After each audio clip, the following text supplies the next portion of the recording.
Where is he? Do you know? What are you hiding? Oh, wait. What are you doing? Rockin' SpongeBob, was a little. Have you... This all you? You see anybody else in here? Well, except them. Okay, well, that's gonna be a problem. What? Well, assuming that your driving skills here are indicative of what they would be right now in real life, I don't think we're gonna be able to make that trip very well. Oh, you mean the trip where we're going to go to the table where Elvis did... Yeah, wait. Give it a second. It may not be ad-friendly. You have to wait. Is this ad-friendly? Go ahead. We're going to go find the table where Elvis did cocaine. One of, what was it, like 200,000? Yeah, like that? something like that. Anyway, but yeah, you're not going to be able to drive like this. Well, I mean, I got the camera out and everything, so what are we going to do? I'm sorry, I totally forgot. Yeah. I have an idea. Uh-huh. I don't think you're going to like it. Okay, so I've got a guy. Typically, I only really like to use him when absolutely necessary. He tends to be a little clingy. Okay. Okay. He's in your closet? Well, yeah, where else would you keep it? Alright, Mac. Come on. What? Yeah, that's it. Come on. What the Haven't used it in a while. What the hell is that? He's the man. What do you mean, the man? Like, I mean, he's the man. He's the guy that I get to do the things I don't want to do. I mean, you've met the man before. No, I You've haven't. met him several times. He's been in, like, most of the videos. Oh, yeah, God. see? Like, he remembers you. Hi.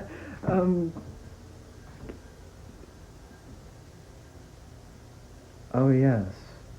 I remember now. Hey, you remember when the man took us to SeaWorld, and then those killer whales tried to, like, actually try and kill us? Yeah. And then he punched him in the snout? That was brilliant. Okay, yeah, no, it's already getting too quiet in here. Let me get some tunage rolling. Ooh, yeah. What the hell is that? I guess we're just gonna have to talk. Which, I mean, we do that all the time anyway, so it's fine. I mean, I don't like it, but... yeah. I don't know. I've been really into Silent Hill again lately. I could just talk about that. What makes you think that we want to hear about Silent Hill when we're driving on the road to go somewhere we've never been before? Shut up, that's why. What, did you think I was gonna talk about Ace Attorney again? Well, yeah, I will very soon, but we've still got some time until the Apollo Justice Port Collection comes out and smacks us in the face with another round of legalese. So I figured before then we could stave off something even scarier than murder mysteries. Murder!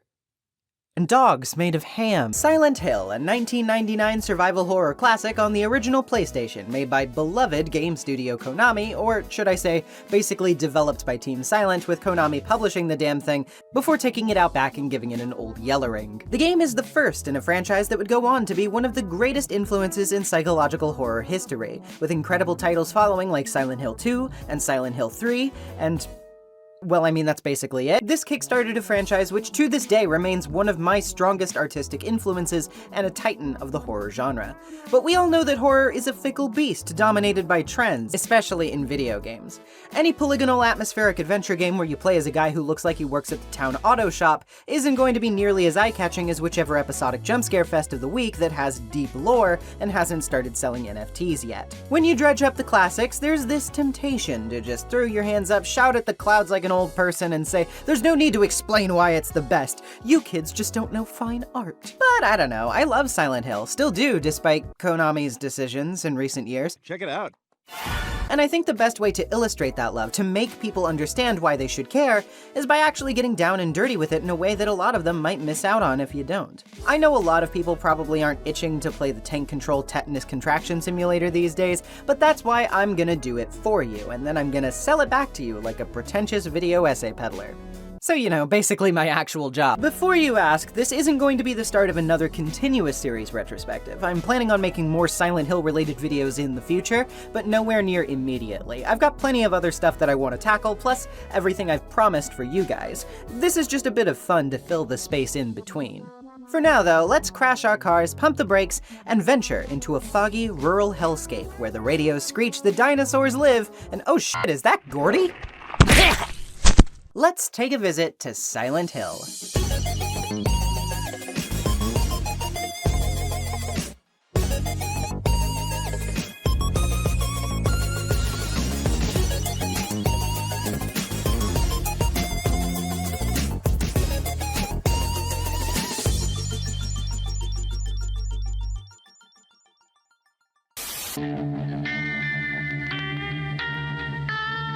Silent Hill began development as many great games do, out of spite. Back in 1996, Konami was really interested in making a survival horror game, as the genre had become ripe for exploration because of the recent breakout success of Capcom's Resident Evil.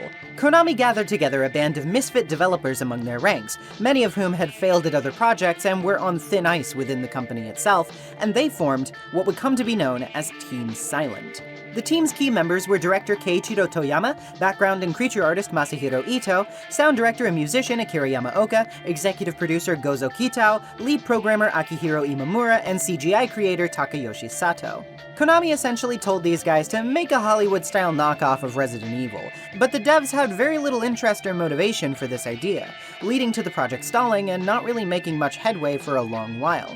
As time passed, upper management at the company became more and more detached from the process, essentially leaving Team Silent on their own and unsupervised, outsiders within their own company who were being given a rare opportunity while the bosses were away to throw whatever they wanted at the wall. Wanting to appeal to the players' emotions, the team basically ditched the guidelines they'd been given, took the training wheels off, and went about creating a game they cared about, as opposed to what the company wanted from them. I mean, what could be more punk rock than that? Just a room full of friends chatting about mental illness. Thus, Silent Hill was born, the result of a desire within the team to create a gripping narrative, as well as a more raw, psychological horror story when compared to the more over-the-top violent horror of other mature, scary titles on the market at the time. The game's story follows Harry Mason, a novelist and father who crashes his car in the titular town, and in the process loses track of his daughter Cheryl. Throughout the game, you guide Harry in his attempt to find her, as he encounters abandoned, decrepit locations, a strange shifting in and out of multiple realities, some frighteningly empty and others hellishly populated by strange monsters, and the workings of a shadowy, rarely seen cult headed by local priestess Dahlia Gillespie. Team Silent took much inspiration from occult fiction, UFO culture, and David Lynch movies. Another prominent inspiration for the game's atmosphere, story, and especially its visuals comes from the 1990 cult hit Jacob's Ladder, a film following the mental spiral of a PTSD-addled Vietnam soldier, which also plays around with whether its happenings are literal or hallucinatory, uses similar body horror imagery, and even contains a reference to fictional detective Perry Mason, who could be the namesake for Harry, but we don't know that for sure. Oh yeah, the protagonist also may or may not be imagining Jason Alexander as his lawyer. Other inspirations include The Lost World by Sir Arthur Conan Doyle, Alice's Adventures in Wonderland by Lewis Carroll, and many religious references such as the Seal of Metatron, Flauros from the Lesser Key of Solomon, and doors in the Nowhere area of the game being named after angels from Renaissance-era grimoires, among many other things. The team were also apparently planning to name Harry and Cheryl after Humbert and Dolores, the two central characters of Vladimir Nabokov's novel Lolita. And yeah, can't say I'm disappointed that they chose not to ultimately do that. Although funnily enough, the reason they didn't had nothing to do with its questionable taste, and everything to do with the American staff thinking they sounded too uncommon for American characters living in the modern day. Saved by localization input, I suppose. A lot of people seem to think that it was based on the town of Centralia, Pennsylvania, but that was more of a thing in the 2006 film adaptation, which we will talk more about later. briefly. The developers wanted players left in the dark about the story's true meaning, leaving it a lasting quality which would give it a longer shelf life. Thus, the plot was written in a way to be intentionally vague and even self-contradictory at times. The logic behind this choice was that even if the game didn't have the budget of Japan's biggest games of the time, it would be engaging enough narratively that it would remain in the zeitgeist purely because of discussion and theorizing, making it not unlike influential novels, and this certainly panned out. This tends to lend Silent Hill and many of its sequels an uneasy sense of surrealism, which I can only describe as straddling the line of the uncanny valley. So many things in these games make you feel like you have one foot in reality and another in a dream, waning in and out of consciousness as what's real seems fake, and what should be fake seems frighteningly real. Music was composed by Akira Yamaoka, who had worked before on 1993's Sparkster, as well as Road Rage. You know, two games that are very similar to Silent Hill.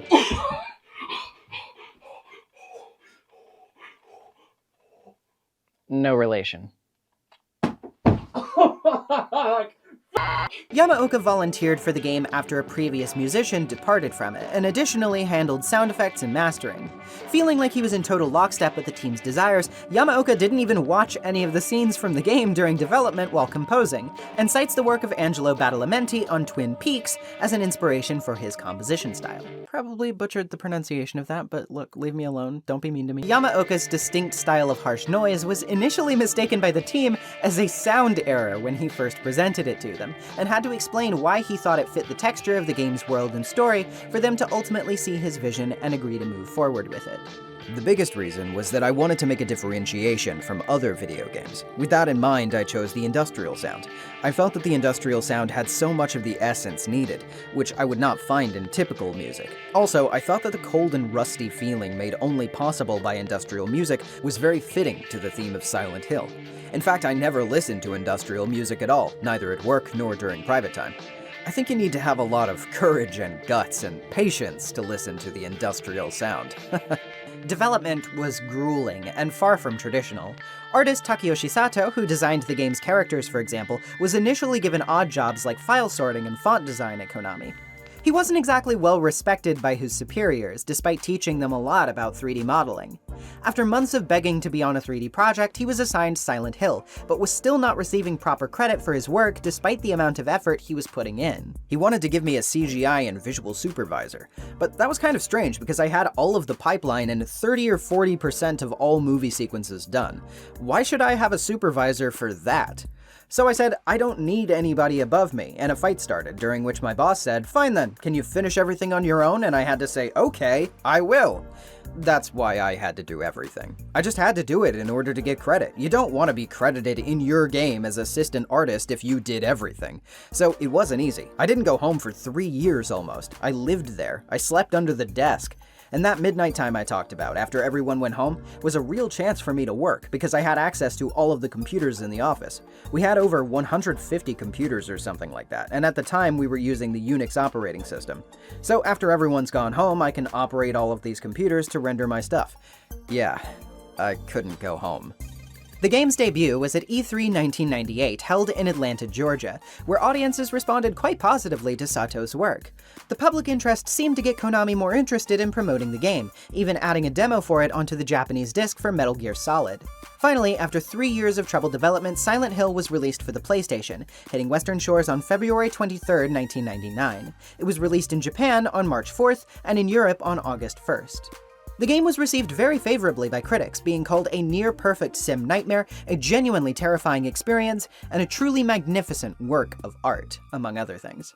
The game was praised for its atmosphere and more psychological slant as opposed to the action of Resident Evil, as well as its real-time 3D environments, which were seen as more technologically impressive than RE's pre-rendered backgrounds. Darkness and fog were cleverly utilized to distract from hardware limitations, namely the game's draw distance and environment rendering, which also drew compliments from critics. Though they were a bit harsher on the game's occasional spikes of difficulty, puzzles, maneuverability, and its voice acting, which they found poor, awkward, and slow. Have you seen a little girl? Just turned 7 last month, short, black hair. Personally, I'm of the opinion that Silent Hill's sometimes stilted performances actually lend it a natural uncanniness that I think really works well for the story and its atmosphere. And the talent within it isn't without its genuine gems, who themselves add a sometimes down-to-earth texture which I find quite charming. But perhaps I'm biased. You see, as you may remember, I'm a voice actor, and the voice coach for my demo reel was none other than Thessaly Lerner, who plays the role of Nurse Lisa Garland in this game. And I actually had a brief chat with her recently about what it was like recording for it. All right, hi humans of planet Earth. My name is Thessaly Lerner. I'm a voiceover actress and writer and producer and voiceover coach. I'm Marcy's voiceover coach. Girl, you're amazing. And I'm a creative weirdo known as the ukulele. I'm a voiceover actor though, which is why I'm here. How did your work on Silent Hill come about, and what was the audition like? Oh my God. Well, first of all, it was 1999. I don't remember the audition. I do remember, I got it through my voiceover agent in San Francisco. I have a variety of agents, and I do remember it specifically, the session, because I got there and an actor didn't show up for one of the roles. I think the guy who plays Harry. Mm-hmm. So the voiceover actor is supposed to play that role, never showed up. So the producer of the voiceover sessions played that role. I also remember they booked me for the job, but then when I was in the session, they thought my voice was too high. And I was like, this is my voice. And they actually pitched it down in the game. So what you hear in the game is me, it's my performance, but they pitched it down a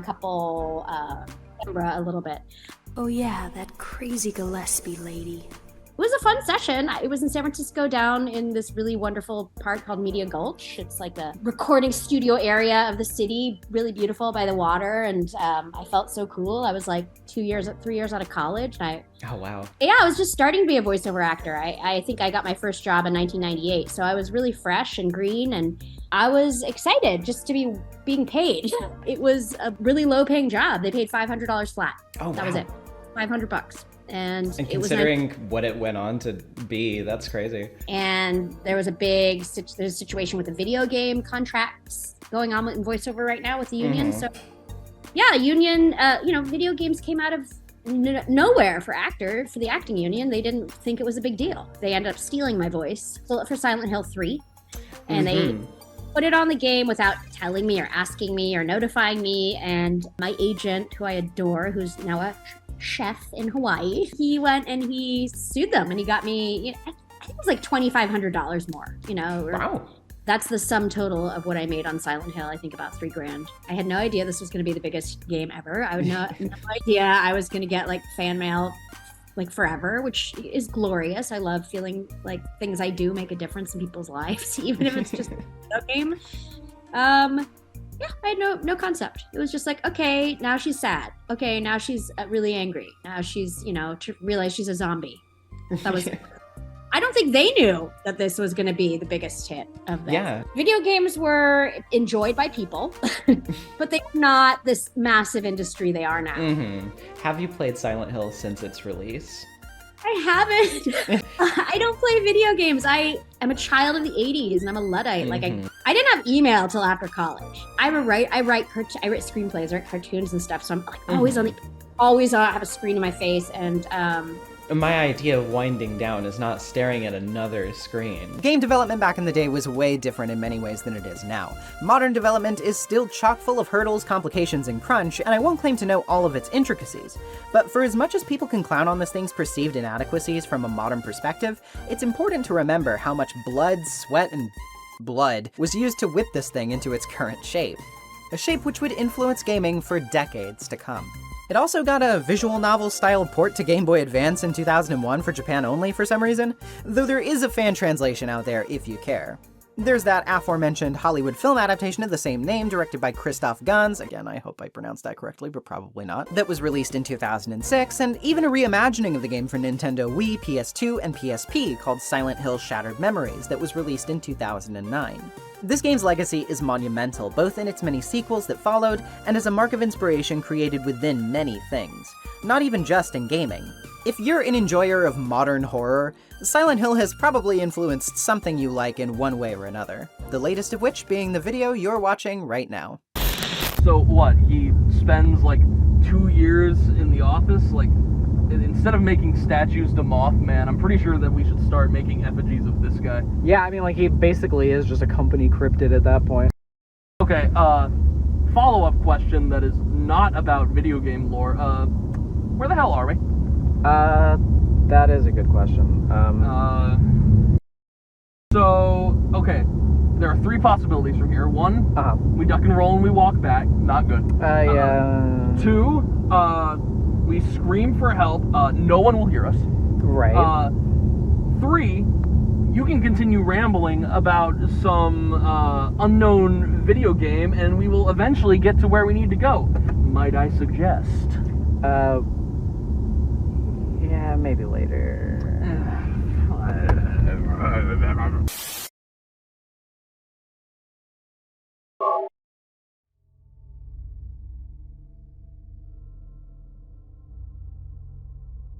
As you just saw, the game begins with Harry Mason on a road trip with his daughter Cheryl to the town of Silent Hill. Oops, sorry, wrong footage. Being a resort town, it's likely that they went for a vacation, but this isn't going to be a fun, relaxing time for anybody. Nearly hitting a strange girl in the road, Harry swerves off course and crashes his car. When he regains consciousness, Cheryl is nowhere to be seen, and as any good father would, he begins to look for her. He does briefly spot her standing in the thick fog of the town, but she quickly runs off, leaving Harry to give chase. The town of Silent Hill is oddly foggy, and pretty unusually snowy for the time of year as well. And before you say it's Ash, that's from the movie, so let's take things one step at a time. Following Cheryl into an alleyway, Harry discovers some pretty grisly sights behind a gate, working his way down the darkening street as a siren begins to wail forebodingly in the distance.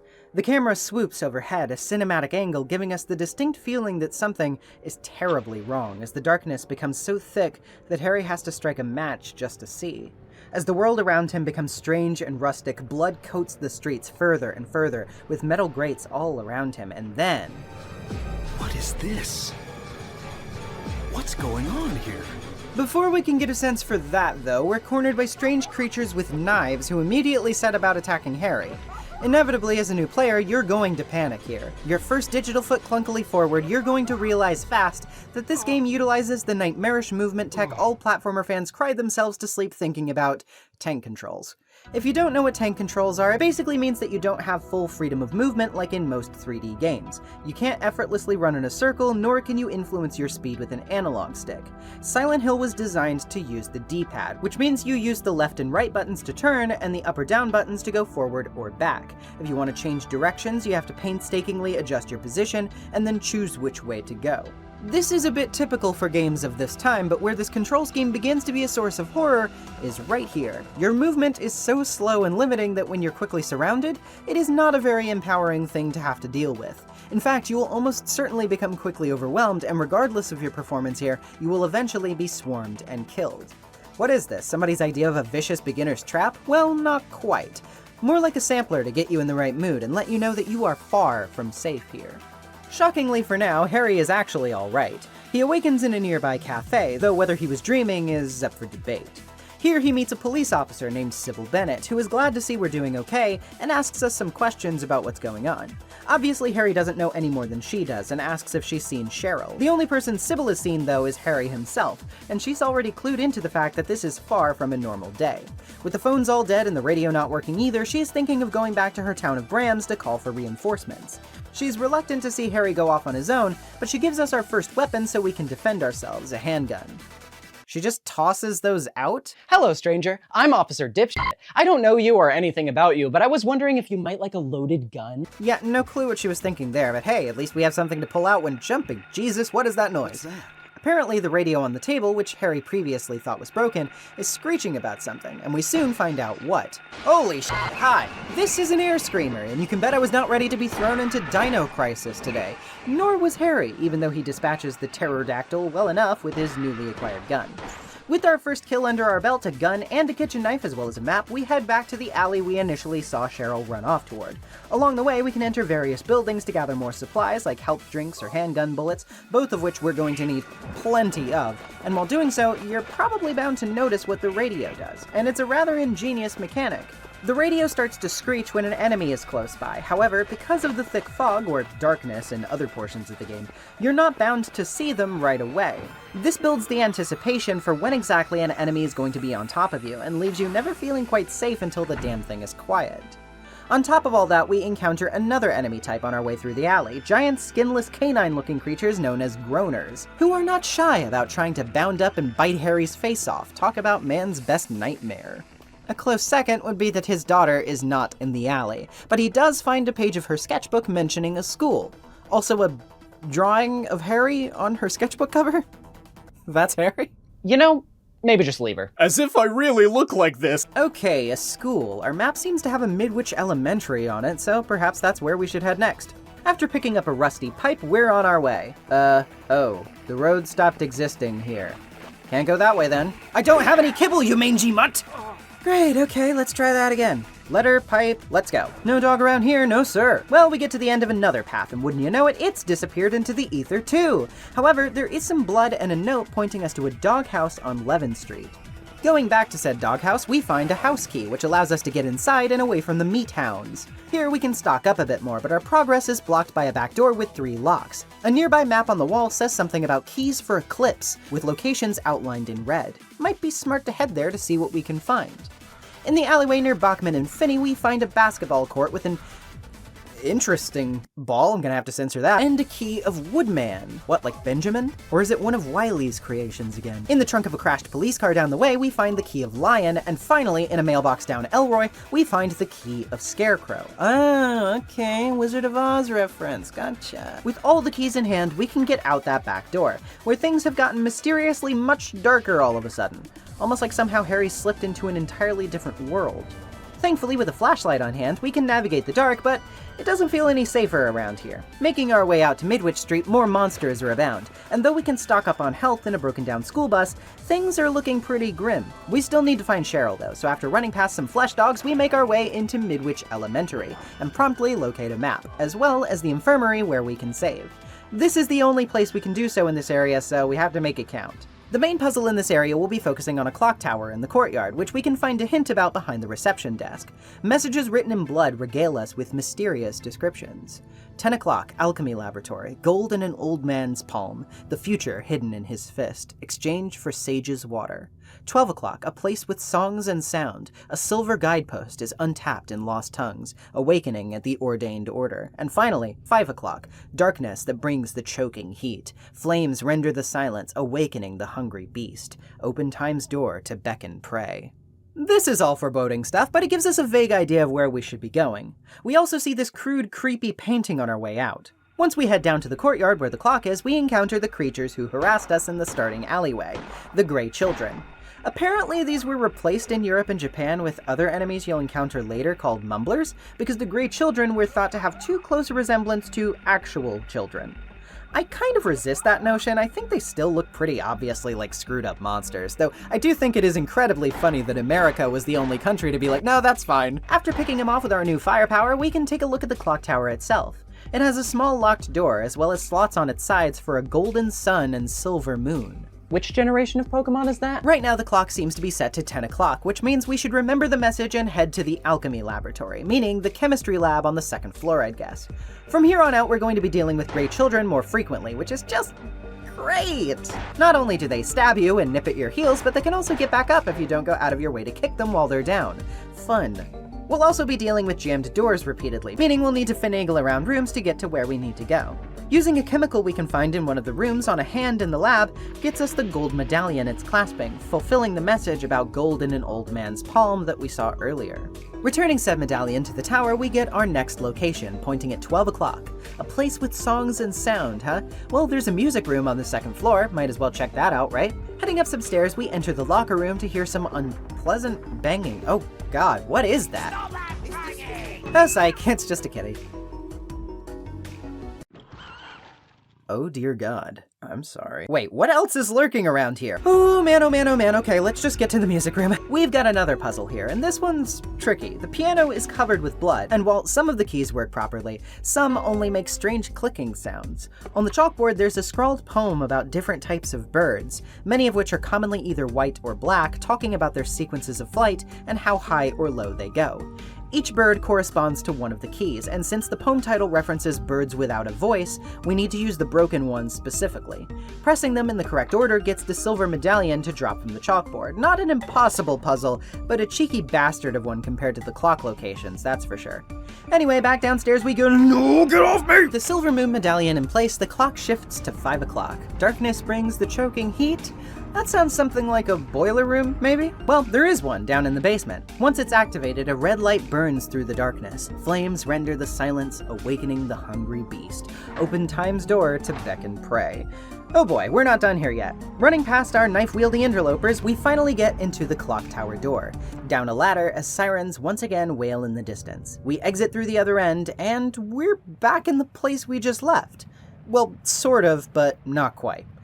That's different. Welcome to the Nightmare School. It's like the regular school, but worse.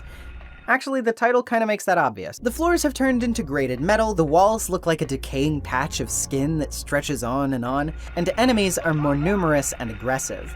Remember that strange dream Harry had before? It may not have been a dream, and it seems we're right back in the middle of it. Here, our exploration is going to be less concretely guided. We need to find a storage room to grab a pink rubber ball for a reason we'll find out soon enough. We'll also encounter giant skittering cockroach enemies called creepers, which as someone with a fear of large insects, gets right under my skin, despite the fact that they're pretty weak. In one of the classrooms, we'll then find a picture card and jog our way around some of the gray children to circumvent this giant grate blocking the outside hallway. About now, you'll start noticing the map locations are corresponding exactly to the previous version of the school, meaning we can duck and cover for a save in the infirmary, and again, it's our only spot to do so. Behind reception, we'll find a room that exactly resembles the eerie painting we saw in the slightly more normal version of this place. In the horizontal slot in the door, we can insert the picture card to pass through it. This is where things start getting even weirder, though. Entering the girls' bathroom on this floor will transport us to the bathroom on the second floor, giving us an instant warp to it. Warping back to 1F, though, we find a shotgun in the boys' bathroom. I don't know what's in those toilets. You mean like Skibidi toilet? Exactly. And just like a toilet, Silent Hill has an exit. What? It was just found. Where? You have to go to the pink ballroom. The what? So you can use it to plug the drainage hole. But why? So you can flush the key into the drainage ditch. Where? And use it to get to the basement to fight the lizard. But why? To get out of the school. That makes no sense! Oh yeah, there's also this strung-up mummy-looking corpse and a note talking about a lurking monster. Definitely not foreboding at all. In one of the teachers' rooms, we also find some phones, which don't seem to work at first, but then begin to ring just as Harry's about to leave the room.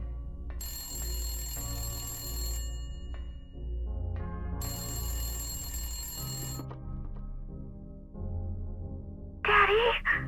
Help me. Daddy? Where are you? Cheryl!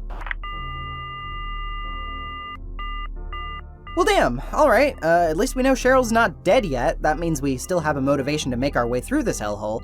I think this really goes to show how Silent Hill is tapping into the idea of emotional, psychological horror as Team Silent envisioned it, though.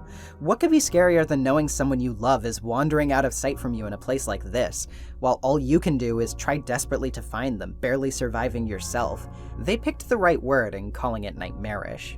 From here, we can proceed to the rooftop, where we find some more good old-fashioned blood. Ooh, good guideposting. Of course I want to look at whatever this is. Turns out there's a key in a nearby hole, but we can't quite reach it. There's also a valve nearby which pours water into the drainage system on the same path as the hole. It dumps into a different hole in the corner though, so here's what we gotta do. We have to stick the pink bouncy ball in there to keep the water flowing. That way, it'll get into the same hole as the key, washing it down to the inner courtyard's drainage ditch. Yeah, real easy to figure out, right? Heading down to the courtyard, we get our hands on the classroom key, which we can open up on the second floor. Oh, hey, it's that locker room again. Yeah, you're not gonna get me this time. I know this sound, it's... Oh. Well, I guess it's not... Jesus Christ! Okay, you got me that time, you little sh... Next to Jump Scare McCorpse Guy, we find the library reserve key, so we make our way to the top hallway to get on in there. A book is on the end shelf titled The Monster Lurks. Hey, would you look at that? What's in here? Poltergeists are among these. Negative emotions like fear, worry, or stress manifest into external energy with physical effects. Nightmares have in some cases been shown to trigger them. However, such phenomena do not appear to happen to just anyone. Although it's not clear why, adolescents, especially girls, are prone to such occurrences. Gee, I wonder how that could ever possibly be relevant. Passing through the library, we also find another interesting book. It's a fairy tale about a hunter's encounter with a lizard creature, and how he was able to defeat it by firing an arrow when its jaws opened wide. Gee, I wonder how that could ever possibly be relevant. Going through a classroom with our key, we make our way through some more gray children and creepers and head down to the Nightmare World version of the basement. Here, instead of a simple boiler, we have a turnstile gate. Yet another puzzle impeding our progress. There's not much to this one, but it's also not exactly something you can logic out. You kinda have to just turn the valves until both sides open up and allow you through, which means a whole lot of trial and error. If you want to know a way to always get it quickly, just turn the right valve twice to the left and the left valve once to the right. That'll open it right up. Not a great puzzle, but at least it's not too much of a time sink. Theoretically. Beyond the bars, we take an elevator down to the bowels of the Nightmare School, where we find a burning, straight-jacketed thing? Oh, and a giant lizard monster. Back, I said! Back! Oh hey, his mouth opened just like in the story. I might have been a little slow on the uptake. Try it again, swing and a miss. This is the split head lizard, by the way. No clue why it's named like that. He's not really that tough once you know what you're doing. We've just got to follow the hunter's advice. Run to dodge its headbutts, shoot it on the outside to aggravate it, and lure it into opening its mouth. Then we pump the sucker full of lead, which downs it quickly afterward. Once we're done, the siren wails once again, and Harry sees what appears to be a mysterious girl, who disappears shortly after. What was that? Who in the hell was that? Yeah, can we get another take on that one? On the floor, we find something labeled the K. Gordon key, after which we can head upstairs to see the school is once again looking marginally normal, complete with daylight this time. A church bell rings in the distance, and considering there's a Balkan church on our map, the good Lord might be giving us a sign. We can copy Mr. K. Gordon's address from the list of teachers down by the reception desk, and then finally, we get to bounce from this awful lernatorium, and boy does that feel relieving. But the true horror is still yet to come. We didn't really win here, we simply survived. That's all we can pat ourselves on the back for. Cheryl is still out there somewhere, fatherless and strangely Victorian. The introduction of Silent Hill has its ups and downs, but largely I'd say it's an excellent first section. The intro with the alleyway and the great children is one of the single best openers in all of survival horror to me. The immediate, steady build of dread, the realization that something is wrong, all of it being punctuated by this panic-inducing set of ambushes, it's all simply fantastic. The only way I've ever been able to approximate this feeling is by going to downtown Disney and waving my wallet around. All right, hand it over!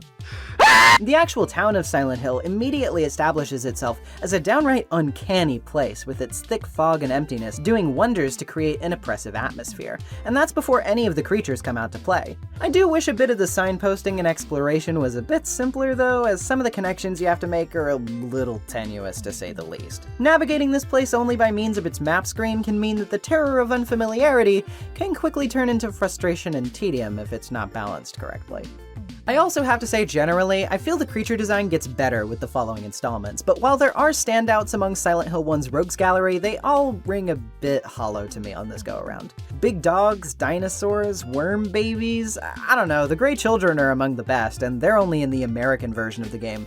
I didn't even mention the larval stalkers, who are like shadow creatures, namely because they don't do anything but squeak and fall over. No, seriously, they don't even attack you, they're just hanging around to creep you out. Don't waste bullets on these things. Besides the town, obviously the first section of note is Midwich Elementary, which does a solid job for the most part, but the issues are strong enough to knock it down a peg. The clock tower puzzle is great, might require you to take some notes to remember where you need to go next, but all of its descriptions are adequately riddle-esque, while still being easy to figure out. The hand puzzle's a bit abstract, but not too bad if you keep your wits about you. The piano puzzle's a bit of a kick in the nads, but it's solvable enough.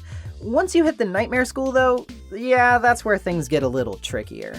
I love the aesthetic of this place when it's hauntingly empty and dark in its regular state, and especially when it's wiry and hellish in its nightmare state. The latter brings a sense of real uncanniness with it, barely resembling a school at all anymore. The progression, however, yeah, it doesn't have a path to follow. Most of your input is largely wandering around and looking for items, which have equally niche use cases. The telegraphing for the end boss's weakness is alright, and it's nice to get a loose idea of what may be happening in this town offered to us by the Monster Lurks book, but even if this place isn't exactly labyrinthian, it's not easy to tell where you should go next, which gets frustrating, what with the one save point you've got on the first floor and all. One thing you're going to immediately catch while playing this first section when enemies start to crop up is that Harry is not very inclined to be mobile or great at fighting. This stands to reason. He's a young dad and novelist who I'd wager has never been in a serious fight, plus he's severely out of his element. I'm not surprised at the fact that he's not cracking skulls like Kick 'em, but the limitations of his movement do show the game's age. You might believe this is a complaint, but not entirely. I'd say the wonky movement enhances Silent Hill's fear factor if you have the patience to stomach it. The PS1 jankiness does an accurate job approximating how it would feel to be in a situation like this. Underpowered, not well defended, no real experience, surrounded on all sides by things that outclass you and want you dead. It's not a pretty thing to think about. You could argue it's not especially fun from a mechanical standpoint, but it is certainly immersive, and I don't always believe a game necessarily needs to be fun in order to succeed at what it's going for, this being a key example. You're not having fun here, because fighting in Silent Hill shouldn't be fun. It should be horrific, and for the most part, it succeeds in giving me the creeps. The boss is alright, was hoping it had a bit more strategy to it and less hiccups, but it's no big deal. This point is a complaint though, and for a lot of bosses in this game, it's recurring. Don't expect this to become less common as we go along. Lastly, we're left with the story to discuss, and truth be told, there's not much going on so far, but what we do have is a good hook. A missing kid is always a sympathetic call to action, and Harry comes across as a nice enough guy with a delightful amount of no other characteristics. Sybil is also okay. She's not much more than a concerned bystander who gives you a gun right now, and I can't help but wonder why she did that. Are you trying to entrap me by tempting me to break the law or something? I'll do it! Come back here and answer for my crimes, white woman jump scare! What you as a player want to know most right now is why in the world the town is like this, and with that mystery tied up in equal measure with Cheryl's disappearance, things are taking a slow turn to the deeply intriguing and incredibly eerie. Like a siren call beckoning us down a pitch-black tunnel, I am overwhelmed with both a sense of curiosity and of imminent danger crawling up my spine. A perfectly sickening combination to get us to tread further down this spiraling road. I am sickened, but curious. Hey, speaking of spiraling roads... Oh, thank God I finally got that ugly date and time stamp off so you can see the video a little bit better. Okay, so barring that, the man keeps changing his vote because he's a pissant, but assuming that we're not being just complete and utter shitters, I'm pretty sure we can all unanimously agree that we're lost. Yeah, I don't think we're making much headway here. There is nothing to be gained just sitting in the comfort of this car, so I vote that we scout around and see what there is to find. Okay, fair enough. It's cold, it's dark, and I don't like it. Yeah, I'm not much of a... Where's he going? That's a good question. Hey man, where are you going? Uh-huh. Well, yeah? Yeah, I guess he'll just do that. Yeah, I don't think Elvis would like it very much. Well, I mean, who knows what he liked, other than cocaine, of course. Yeah.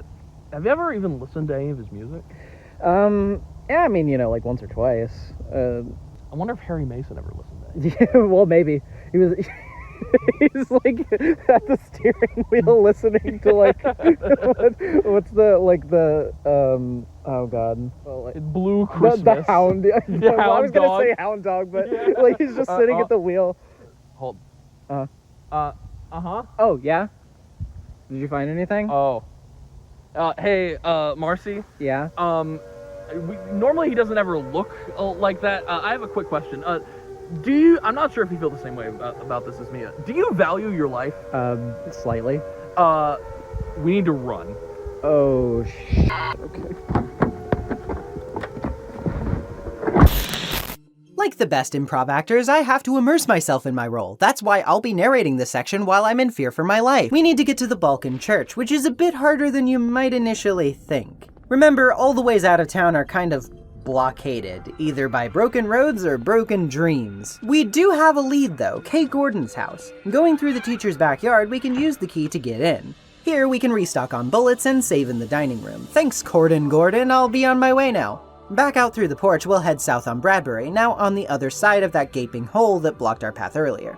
We'll have to tear our way past some more screeching dinosaurs, but don't worry, because when we finally get inside the church, we'll find another screeching dinosaur. This is Dahlia Gillespie, priestess of the church itself. She's well known for her interesting way of speaking. Your visit was foretold by gyromancy, but this old tourist trap surely won't suit your fancy. You want the girl, she haunts the halls, but be wary of alluring calls. For I see all, I know the truth. Use the Flaros to reclaim that wandering youth. Though your knees feel weak and your bones are brittle, you'll find your next clue at our old hospital. What? Okay, lot to unpack there. This lady sure likes to talk in circles, but there's a couple of tidbits that are important to note. Dahlia clearly has the scoop about Cheryl, she knows a lot more than she's letting on, and apparently this Flauros will be an important item for us to use in our continued journey, which is leading us to the Alchemia Hospital. She also says she foretold Harry's arrival by gyromancy, which is incredibly funny if you actually know what gyromancy is. Gyromancy is a form of divination which involves spinning around in a circle which is drawn on the ground with letters etched around it. The way it works is that you get a discernible message by spinning around in that circle until you get dizzy enough to fall on a letter, then doing that enough times to get something readable. Imagine getting a sentence that long from doing gyromancy. Speaks to this lady's character, that's for sure. We don't just get the Millennium Puzzle though, we also get a drawbridge key, which is ever so slightly more useful. Near South Elroy, we find the bridge, which has a nearby control room. With the key, we can lower the bridge and grab a map of the shopping district while we're there. This leads us to Central Silent Hill. Here we'll find a police station and a new type of enemy, rompers. These are basically huge apes, but flesh monsters. They even make the noises and everything. They have big frames, arms, and they hop around really quickly. They'll pretty easily get on you and start mauling your face off if you're not careful, so we've got to tread carefully here. Inside the station, we can stock up on bullets and find a few important notes. On the chalkboard, there's a note talking about a substance called White Claudia. Why yes she is, in the future, which is being used to make something. That's something, according to a note about the death of one Officer Gucci? Yes, may I please speak to Officer Giorgio Armani? According to a note about the death of one Officer Gucci, it's probably drug crime related, or war crime related, you can never be too sure. And he was probably whacked for his investigation into it. Not really sure what this has to do with H.R. Geiger's Fleshapalooza over here, but I suppose it will all become clear later. Heading back to Crichton past the Souls of the Damned Brigade, we find Alchemia Hospital near the south side of Coons. And apparently somebody's emptying their gun around here somewhere. Jesus Christ. Oh great, more puppies. Please, 1 second, fellas. Okay, thank God. We're in the hospital now. This is not particularly comforting, as even though the hospital may be quieter than the street for now, it's just as eerily empty as the school was. And experience insists it won't be remaining that way for long. God, what was that? Who is emptying their gun around here, and will they please buy me a new pair of pants? Well, we get that answer rather quickly. This is Michael— Stop shooting! This is Michael Kaufman, who explains after he realizes that Harry is just a normal guy, that he's a doctor who works at this hospital. He says he has no idea what's going on around here and that things had gotten all wild and crazy after he woke up from a nap in the staff room. Yeah, things sure did get crazy after you woke up, buddy. He confirms that he's seen the monsters too and had just killed an air screamer before we got here. He hasn't had any sight of Cheryl though, and has low hopes for her safety considering the circumstances. When asking about Harry's wife, he also gets Harry to confirm that his wife has passed away 4 years prior to the start of the game. Saying that he has to get moving and do something, Kaufman leaves, and we're left to our own devices yet again. After nabbing a map of the hospital from behind the reception counter, we also find a map of the basement from a doctor's office, as well as a basement key from the nearby conference room. This next section is an optional side quest, but its relevance will become more clear later. In the director's office, there's this strange puddle of liquid from a smashed glass, which we can scavenge some of the contents from by using a plastic bottle we can pick up in the kitchen. This gives us the unknown liquid, which they should be keeping away from my hungry ass. Which we won't be using for a while, but keep a mental note of it in the back of your mind. Anywho, elevator's not working, so that implies we should go check out the situation down in the basement. Oh good, more roaches! Couldn't just leave me in peace for once, could you? Yeah, we're not getting much more of it anytime soon either, because we need to turn on the generator. After doing so, we can access the elevator. Each floor appears to be jammed until we return to our selection and find a mysterious floor 4 button that wasn't present before. Oh boy. After a brief strange flash of that girl we saw before entering a Green Lion antique shop, another thing we should keep a mental note of, we arrive at our destination. The hospital now looks, you guessed it, rustic and rotted. Welcome to the Nightmare Hospital, easily one of the most intimidating sections of the game, and an important one at that. This is where Silent Hill really begins picking up. First of all, more new enemies, puppet nurses, controlled by strange parasites which jut out of their back. These not-so-lovely ladies take full clips to put down compared to other enemies we've faced so far, and they're fond of lunging for us in tight corridors while rattling out death groans. Very unpleasant.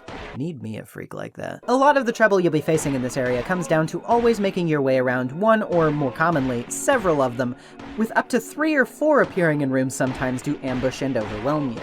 There's also the puppet doctors, who function similarly, but are even bigger bullet sponges than the nurses are. Yikes. This is once again extremely reminiscent of Jacob's Ladder, in case the visual inspiration from that film wasn't obvious enough yet. We won't have to deal with the nurses for too long before we're allowed to use our map again though, and inside the men's room we find a strange item. A plate of turtle? What, like Tommy? Am I not turtly enough for the Turtle Club? Room 301 isn't all that special, just an empty bird cage. I'm sure there's no symbolic relevance to this whatsoever. And in room 302, we'll find a TV with a VCR.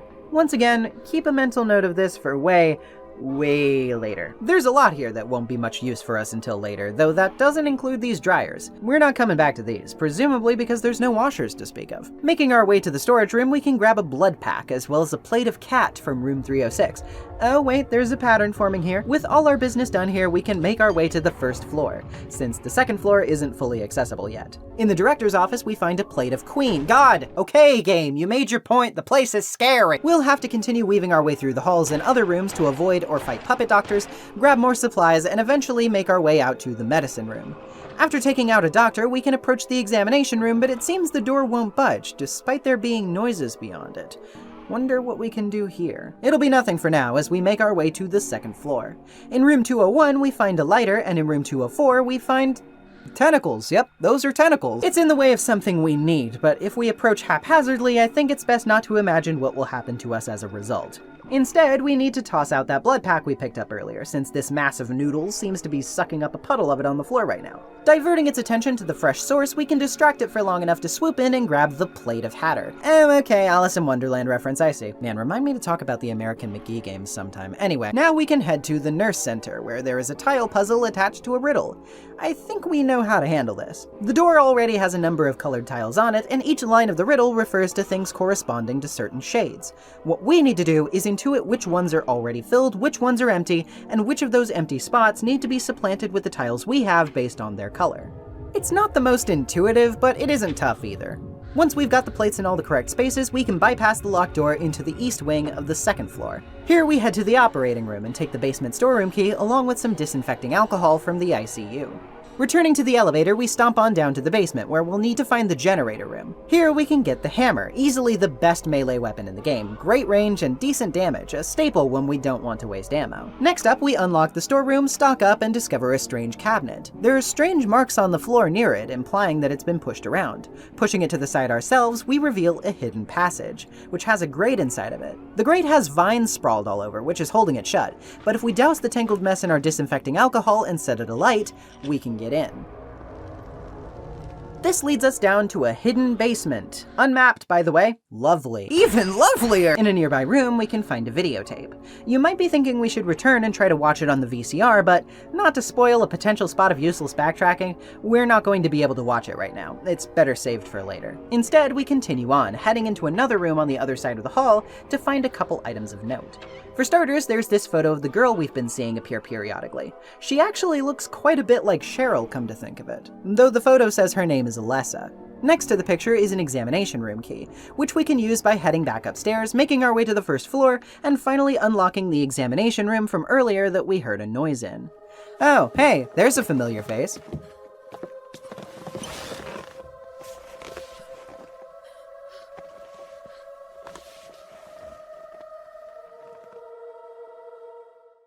I briefly mentioned her before, but this is a nurse who apparently works at this hospital. Her name is Lisa Garland. After she and Harry have the world's most unfortunate meet-cute, Lisa explains that she doesn't know any more about the situation than anyone else and found everyone was gone upon waking up. She also hasn't seen Cheryl because she's been unconscious for a while now.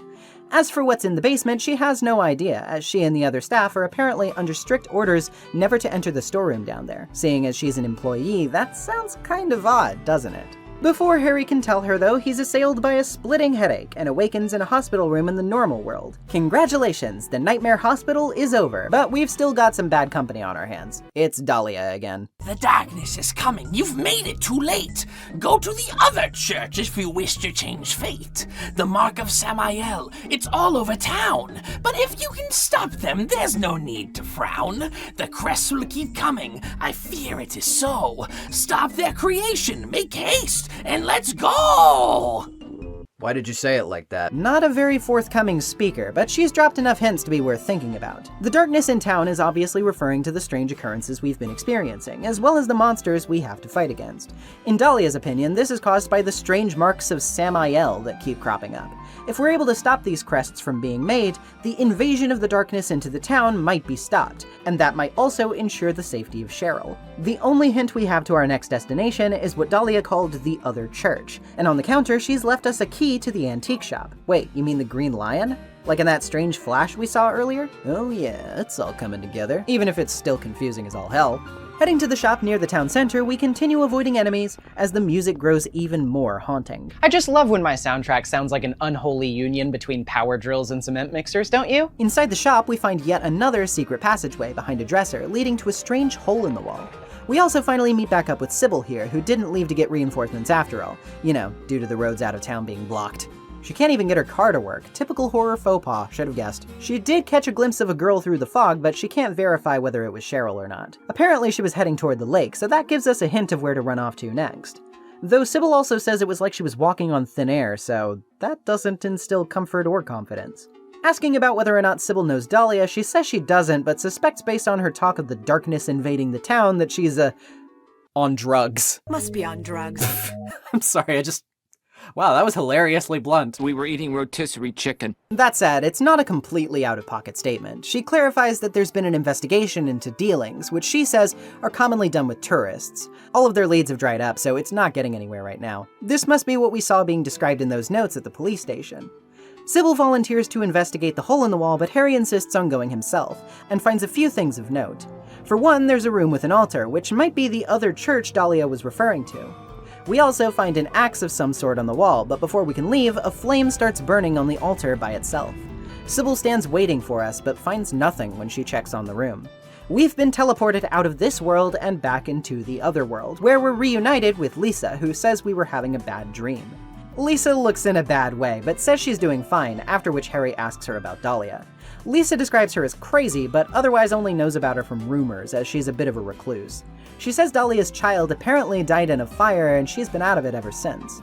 It's not just Dahlia, though. Silent Hill's population was very reclusive in general before it became a resort town.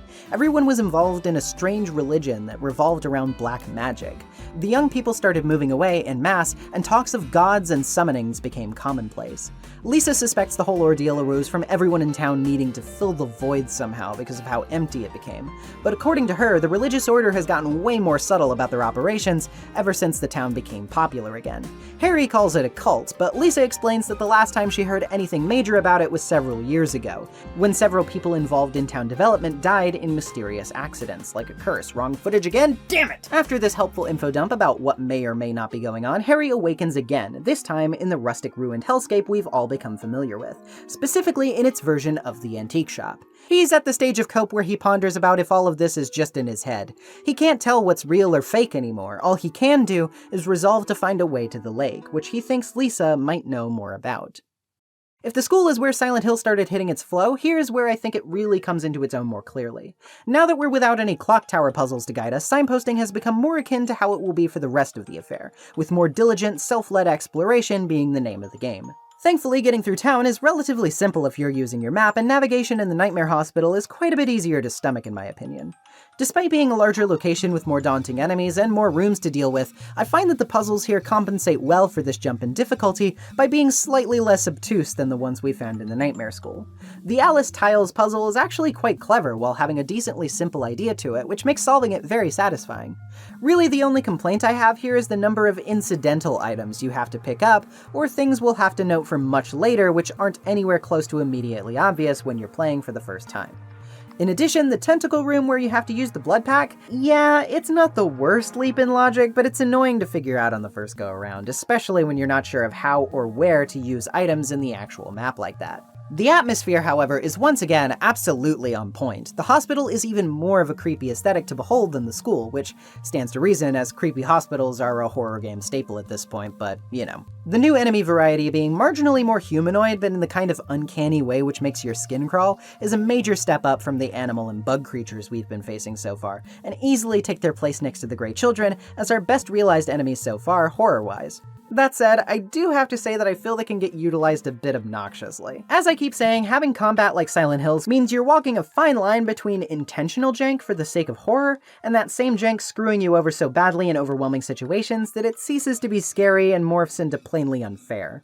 Getting ganged up on by nurses in this section absolutely made me panic, and props to them for that, but after the second or third time, it washed over me and instead became pure health management stress. I recognize that's also probably part of the point, but it's more egregious than engaging here in particular. The story has also progressed a lot more, and that's for the better. Between all the world hopping and strange arcane descriptions, new players are going to still be feeling left in the dark here, but there's plenty of substance to latch onto. Points like the drug subplot may come across as odd, considering the game's tone, but it's an interesting attempt to spin a red herring about what could possibly be going on, even if they're all just high is a really stupid answer. Such a nothing explanation won't stick in the minds of most players as a real possibility for too long, and from then on it becomes another component of the town's wider tapestry, a point of intrigue as we wonder how it fits into everything else, especially considering what Lisa told us about the cult.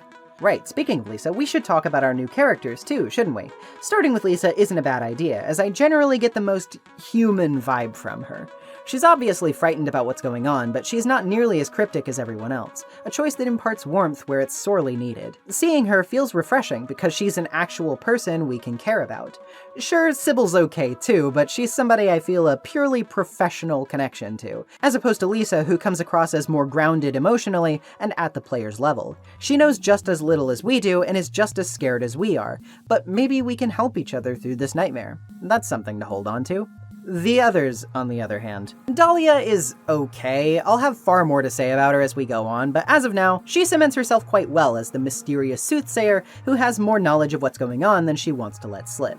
You might notice that she has a penchant for showing up, spouting gibberish, then telling Harry where to conveniently go next, and if you suspect this is for a reason, well, tuck that feather into your cap of the many we're amassing. This thing is basically just becoming a whole new bird. Unfortunately, her performance is where the acting in this game starts suffering for me. Her vocal performance itself isn't bad, even if it's not exactly subtle. If you want to play around with Dahlia's role and have people questioning whether or not she can be trusted, giving her the most stereotypical evil crone witch voice comes off as an ill fit in my mind, though. Yes, Dahlia Gillespie. Tell me everything you know. What's going on? Darkness. Because that clearly communicates that she's a malicious person who isn't to be trusted, which just makes Harry look stupid for following her suggestions. To be fair though, she is still easily the person in town who knows the most, so you could just call it a calculated risk on his part. Still, considering how it's going to continue to turn out, well, yeah, we'll touch on that more as we go. And lastly, we have Dr. Michael Kaufman, who is the guy of all time. Kind of an asshole, he's trigger happy, and the first words out of his mouth when he learns about Harry's missing daughter are to imply that she's probably been killed, like my man read the room. Other than that though, there's really not a whole lot to say about him right now. In fact, for many players, this might be the last time they see the guy, as every other appearance he makes is relegated to optional side content. Which we'll be covering, don't worry. That optional side content is what turns Kaufman from more of a background presence into a bit more of a proper character, so let's hold off on discussing him until then. Overall, this section of the game I'd say is a worthy second step when coming off the heels of the first. In some ways it's worse, but in most it's better. You're already this deep into the game, you owe it to yourself to keep trucking through the tribulations ahead, numerous as they may be. But before I get to the rest of them, I don't know what that was. I don't read creepypasta. So I'm not built for this. Yeah, I mean, loath as I am to say, I really think the only option we have is, like, call the cops. Okay, here, take my phone. 911, what's your emergency or whatever? Yeah, hi, we need help. We're totally lost and we might be being followed by someone or something. Well, see any, like, landmarks or something? I see dark and more dark. Are you sure you're on the road and not in a pit or something? You know, there are a lot of pits you gotta watch out for. You seem pretty uninterested in helping. No, I'm extremely invested in this. It's not like I get a million dumbass calls. Excuse me, I called 911. Aren't you supposed to be, like, taking the situation seriously? Oh my god. Okay, yeah, I'm gonna need to ask which department you work at, buddy, because this... Silent Hill PD. I'm sorry, what? Silent Hill PD. Oh my god.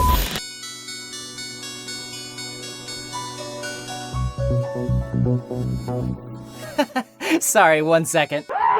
Okay, I'm good. Let me just continue my stream of consciousness before I go insane, right? Alright. Seeing as Lisa's the only person Harry can think of when it comes to who might know how to get to the lake, we've got to head back to the hospital, even though we were just there. Damn dream teleportation. I hate it when that happens to me.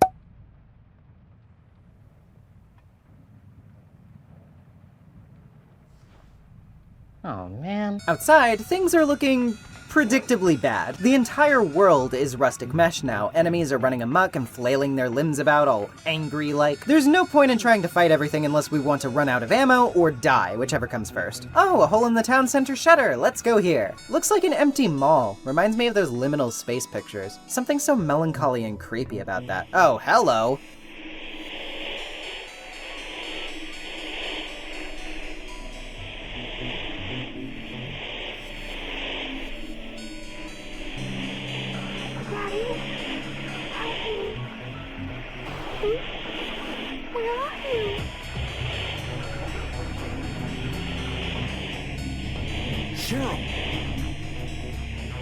Well, that's no good. I'd say at least Cheryl's still out there, but things are looking decidedly bad for her right now. We need to hurry. Let's get out of here.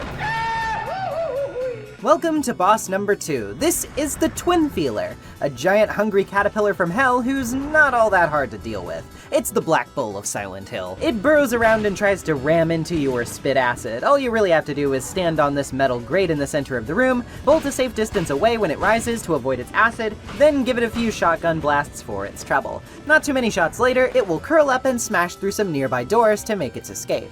Well, let's continue on our way, shall we? Because we have a path out to where we couldn't get before now. Past plenty enemies old and new. Ugh.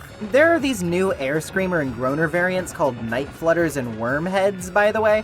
As the names would imply, they're the same as before, but with worms for a head. Gross. They're also way more pissy, so we do not want to screw with these things if we can help it. We can stop by the police station again for ammo and a breather and... Wait, rifle ammo. Did I forget to grab the rifle? Damn it! Okay, God, there it is. But from here on, we'll just need to gun it all the way to Alchemia. Inside, we can find Lisa in the examination room again. According to her, there should be an abandoned waterworks nearby with sewer access which will lead us to the lake. All we have to do is go to Midwich for that. Understandably, Lisa is freaking out more and more as time passes and is too terrified to go anywhere, despite not wanting to be alone. She begs Harry to stay with her, but seeing as he's still gotta find his daughter, he can't acquiesce to her request, painful as it may be. Once we exit, though, we have a bit of a pit stop to make before we can get back on track, as we're forced onto a new pathway up to a rooftop. There, we'll fight another boss. Seems the worm from earlier has matured and is back for more in its final form, the Float Stinger Moth. Here we have a couple of options. We can try fighting it where we are for more wiggle room but a bit less cover, or higher up with more cover but far less wiggle room. Alternating between the shotgun and rifle respectively is a good way to account for distance and height, though this guy is more troublesome than he was a minute ago. It'll try to ram you if you get too close and spit acid after certain intervals of time. The acid is way harder to dodge like this than it was before, but it always makes the distinct sound cue when it's about to hawk, so at least there's that. After painstakingly running and gunning, the big buzzer finally goes down and a siren once again sounds, signaling our return to the snowy world of daytime Silent Hill. We love a normal town that's still deathly empty and full full of slightly less aggressive monsters. Now we can head back to Old Silent Hill across the bridge and make our way to the waterworks, which the game does us a solid and skips ahead to, eliminating the need for us to track it down. The gate is locked off, but a few smacks from a melee weapon is all it takes to break it off, giving us an easy way through to the manhole where we can descend into the sewers. You know, I don't like this. Reaction justified! This is the new enemy type introduced specifically for the sewers, the hanged scratchers. These assholes don't get picked up on the radio because of how deep underground we are, so we'll need to rely on the sound of their strange clicking to get a bead on where they are. They're giant mantis-looking things who may not be super quick, but are incredibly limber to compensate, attacking you from the walls or ceilings, getting the drop on you when you least expect it unless you're being super diligent about looking for them with the camera view button. This is terrifying. This might be one of the creepiest parts of the entire game, and they're the main obstacle we're going to be dealing with here, aside from the occasional creeper. There's also the fact that this place just feels like an endless loop. I know several fans hate the sewer section from this game because of that, and while I don't think it's all that bad if you follow your map, since there are only so many places to go, it can become very frustrating. Not the least of which being when you hit dead ends and get cornered by enemies. This aforementioned map is hidden close by, in an open office area, which we'll also find near a sewer key. Skulking around past more scratchers through the tunnels, we can use the sewer key to get past the gates and up a ladder to the upper levels. More and more scratchers still, lovely. After navigating around the deadly maze, we find a bloody spot in the water on the west end to retrieve the sewer exit key. Immediately, we get pincher maneuvered by scratchers and have to brute force our way back the way we came past several more. Easily one of the most stressful sections of the game, screw this. Once we're out, we're in the Silent Hill resort area. I have a feeling Harry's probably not too concerned about kicking back and having a vacation here. And there's not even beach access, what a scam. Well, don't worry, Silent Hill 2 has us covered on that front. Remain calm. I have We need to follow up on that side quest stuff I mentioned back at the hospital, nabbing a resort area map, then shaking it down to Annie's bar. This is probably a reference to Annie Blackburn from Twin Peaks, by the way. Great show, haven't watched it. There, Kaufman is getting attacked by a mumbler, which Harry promptly saves him from. He's grateful for the help, despite his typical brusque manner of speaking, but when Harry asks him if he knows anything about a girl named Alessa, he gives a suspiciously avoidant denial and heads out. Well, left on the floor behind him is a key, labeled the Kaufman key, and a receipt which has the numbers 0473 on them, if we look in the inventory. The receipt's from a general store called the Indian Runner, which is nearby. Just gotta get past this gauntlet of BS to make it to the padlock. 0437, come on, why didn't it work? Oh, because it's 0473 and I have dyscalculia, apparently. That would explain a lot of things. Once I learn how numbers work, I can get in after this bastard gets off of me! And find many a useful object. A safe key in the drawer will allow us to open a safe behind the counter, which contains drugs. Is this the substance made using White Claudia that the police files were talking about? Seeing as it was on a receipt Kaufman was carrying, and there's a nearby journal talking about a guy showing up to various places, dealings, and the author being afraid of what will happen if they leave town and stop dealing with, quote, the likes of them, yeah, it's probably safe to say Kaufman's the kingpin behind whatever exchange is going on here. But the question remains, what exactly does this have to do with everything else? Maybe there's still more to learn. A nearby flyer about the motel's grand opening gives a code 0886 for a rear entrance, which means we can use that to get into the back of the motel. Inside, we'll find a magnet along with an article about the drug ring on the coffee table. We get a name for the substance they're making, PTV, which, believe it or not, is a stealth reference to a band Team Silent was fond of, Psychic TV. Looks like Don Kaufman's been busy, as the anti-drug mayor and narcotics officer died of sudden heart failure around this time, that officer likely being the aforementioned Officer Gucci. There's also a pin-up on the wall, which Harry seems to like, but says there's no time for that now. Well, okay, if you say so. There's a small garage in here with a motorcycle to boot. Harry says it looks relatively undisturbed, save for dust wiped away near the gas cap. Maybe we should open up whichever room uses that Kaufman key, eh? Well, in there we find another big shelf with a hidden secret, this time a hole underneath it in the floor. There's a key just out of reach, which we can use the magnet to retrieve. It's for the motorcycle. Using it to open the gas tank, we find a strange glass vial inside, bagged in plastic, which resembles the smashed bottle we found at the hospital earlier. Just then, though, Kaufman enters, furious at Harry for digging this up. He tells us to stop wasting time we could be using to find a way out of town, and strongly suggests we keep our nose out of his business unless we want to meet an untimely demise. Yikes. Harry wonders if he wasted his time here, but what we've actually done is guaranteed ourselves one of the two good endings of the game. Yes, this game has multiple endings, and you have to do this to make sure you get one of them, as it's a mandatory thing to find. The game is presumptuous, expecting me to randomly go to the bar, find Kaufman, and start this whole deep dive, but that's the price we pay. For now, let's get back on track and head to the lake, like we were supposed to. Halfway through Sanford Street, the sirens start wailing again, and the Nightmare World transition literally happens in real time right in front of Harry's eyes. Rather than reality shifting into a nightmare, it's like reality is now becoming the nightmare. Seems whatever's being done to submerge the town in darkness is working, and the two worlds are becoming closer and closer to being inseparable. As we make our way into the Nightmare Resort area, we have even less time to waste than ever now. At least the pier's a straight shot, or it would be if we didn't have to make our way past a dozen rompers, wormheads, and night flutters. God, do these bastards have nowhere else to hang out? Well, maybe if they didn't shut down the mall, you guys would be happier. When we limp over to the boat, we can finally reunite with Sybil. Good to see any kind of friendly face around here. Apparently, she went through the sewer to get here, and still doesn't believe us about the other world. I genuinely can't tell if Sybil can actually see the monsters or not. The level of danger she talks about in her worry seems to imply she does. Otherwise, I don't know what she's so panicky about. But at the same time, she just says Harry must be tired, implying that she thinks he's going crazy, so... which is it? Uh-oh, speaking of crazy, here's Dahlia again. Now you see, the demon is here. The sacrifice will be severe.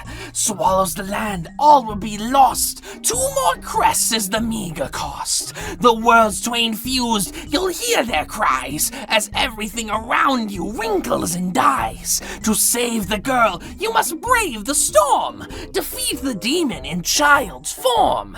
Go to the lighthouse to stop the mark, then find the last at the amusement park.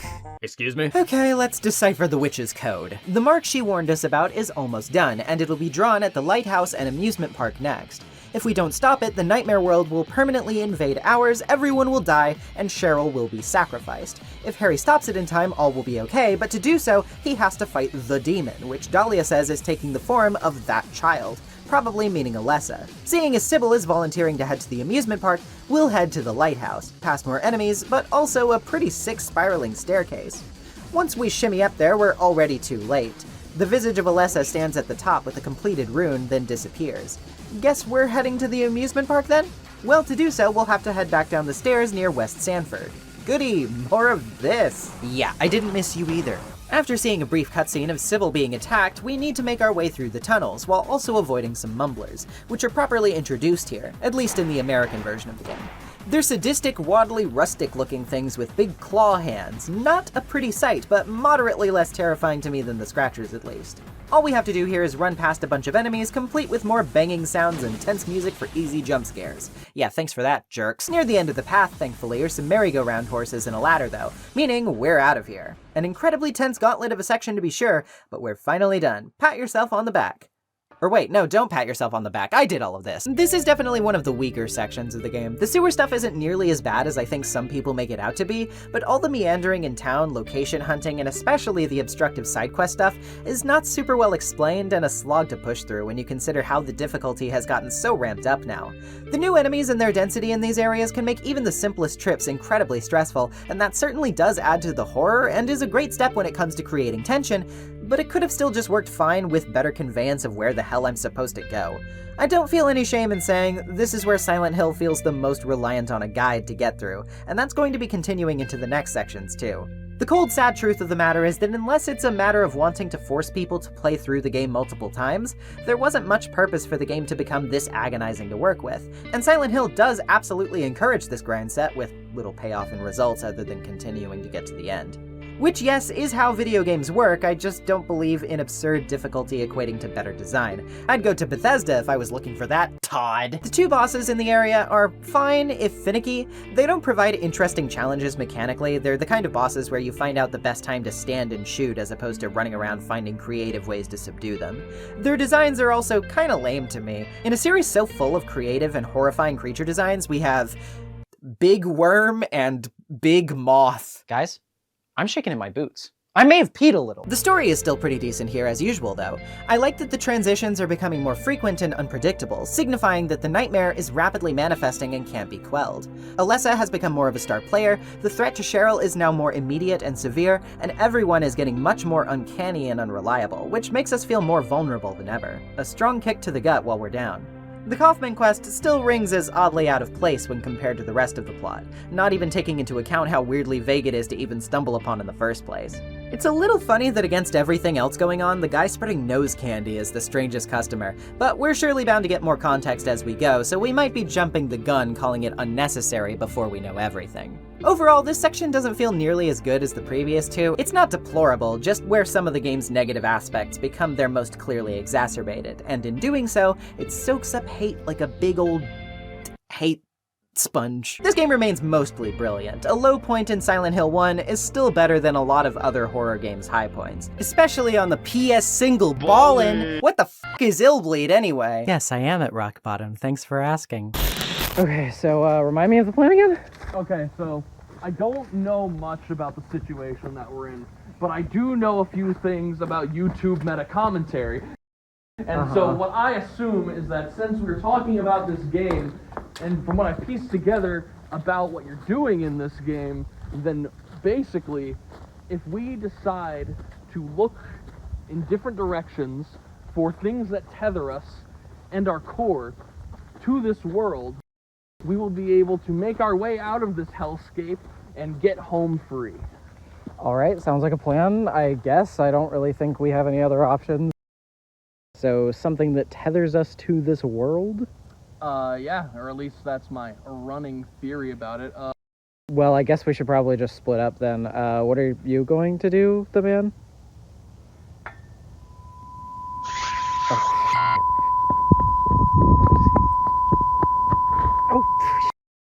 Oh, what in the... Okay...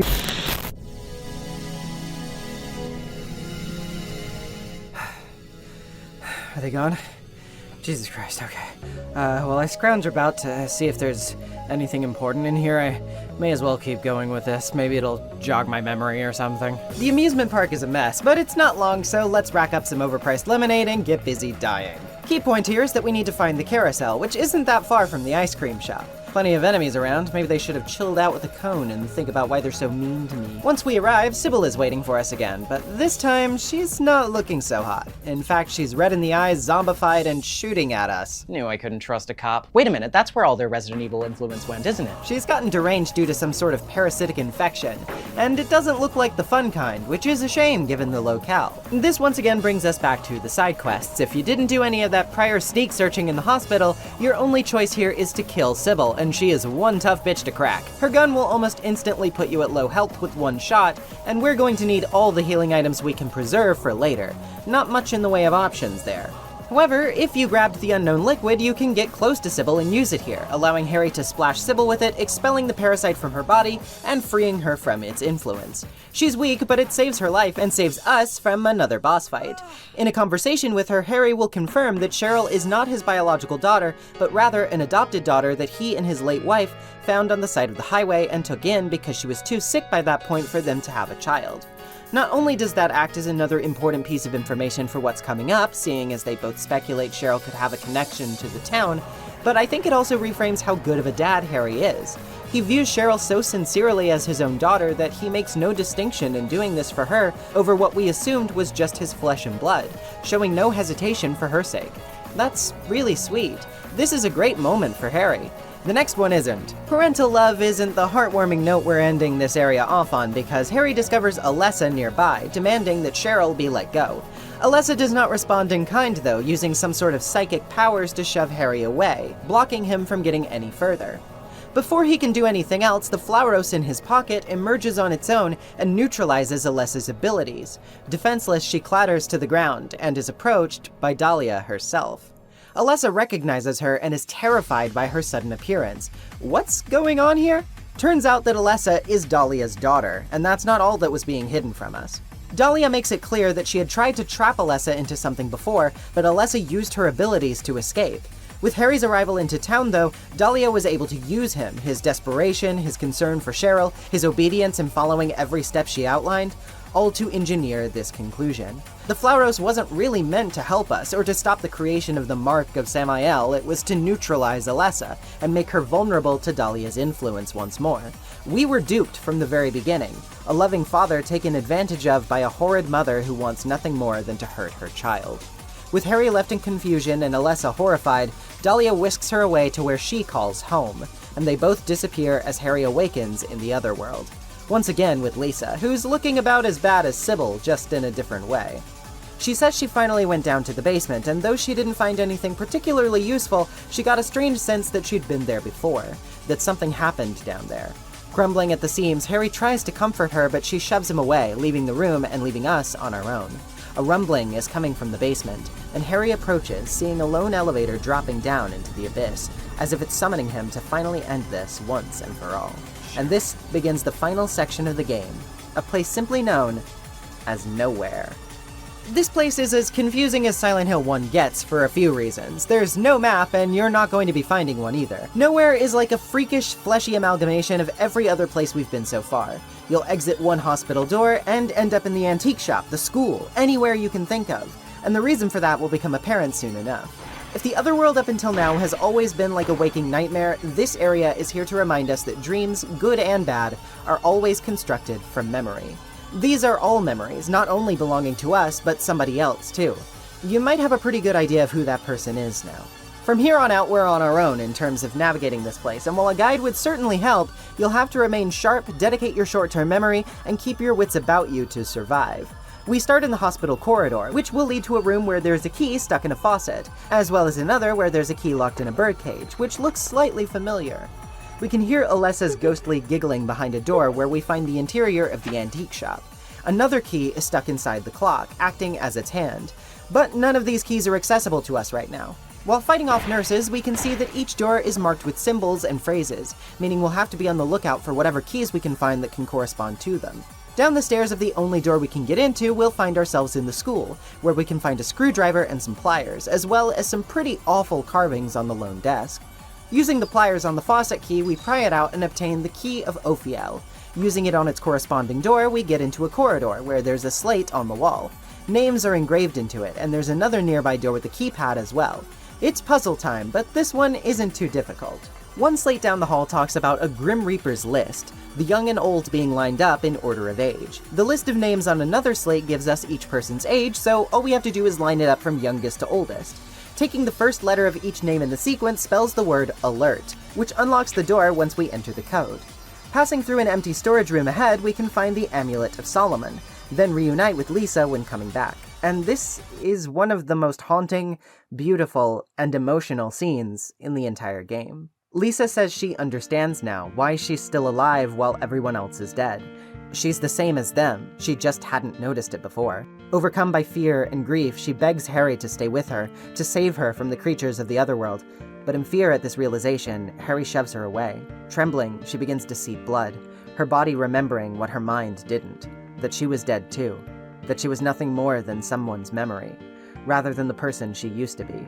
As she limply staggers toward Harry, desperate for warmth, for life, for someone to save her, the absolutely devastating track, Not Tomorrow, underscores the whole thing. A wistful guitar track which all at once conveys sentimentality and deep, tragic loss.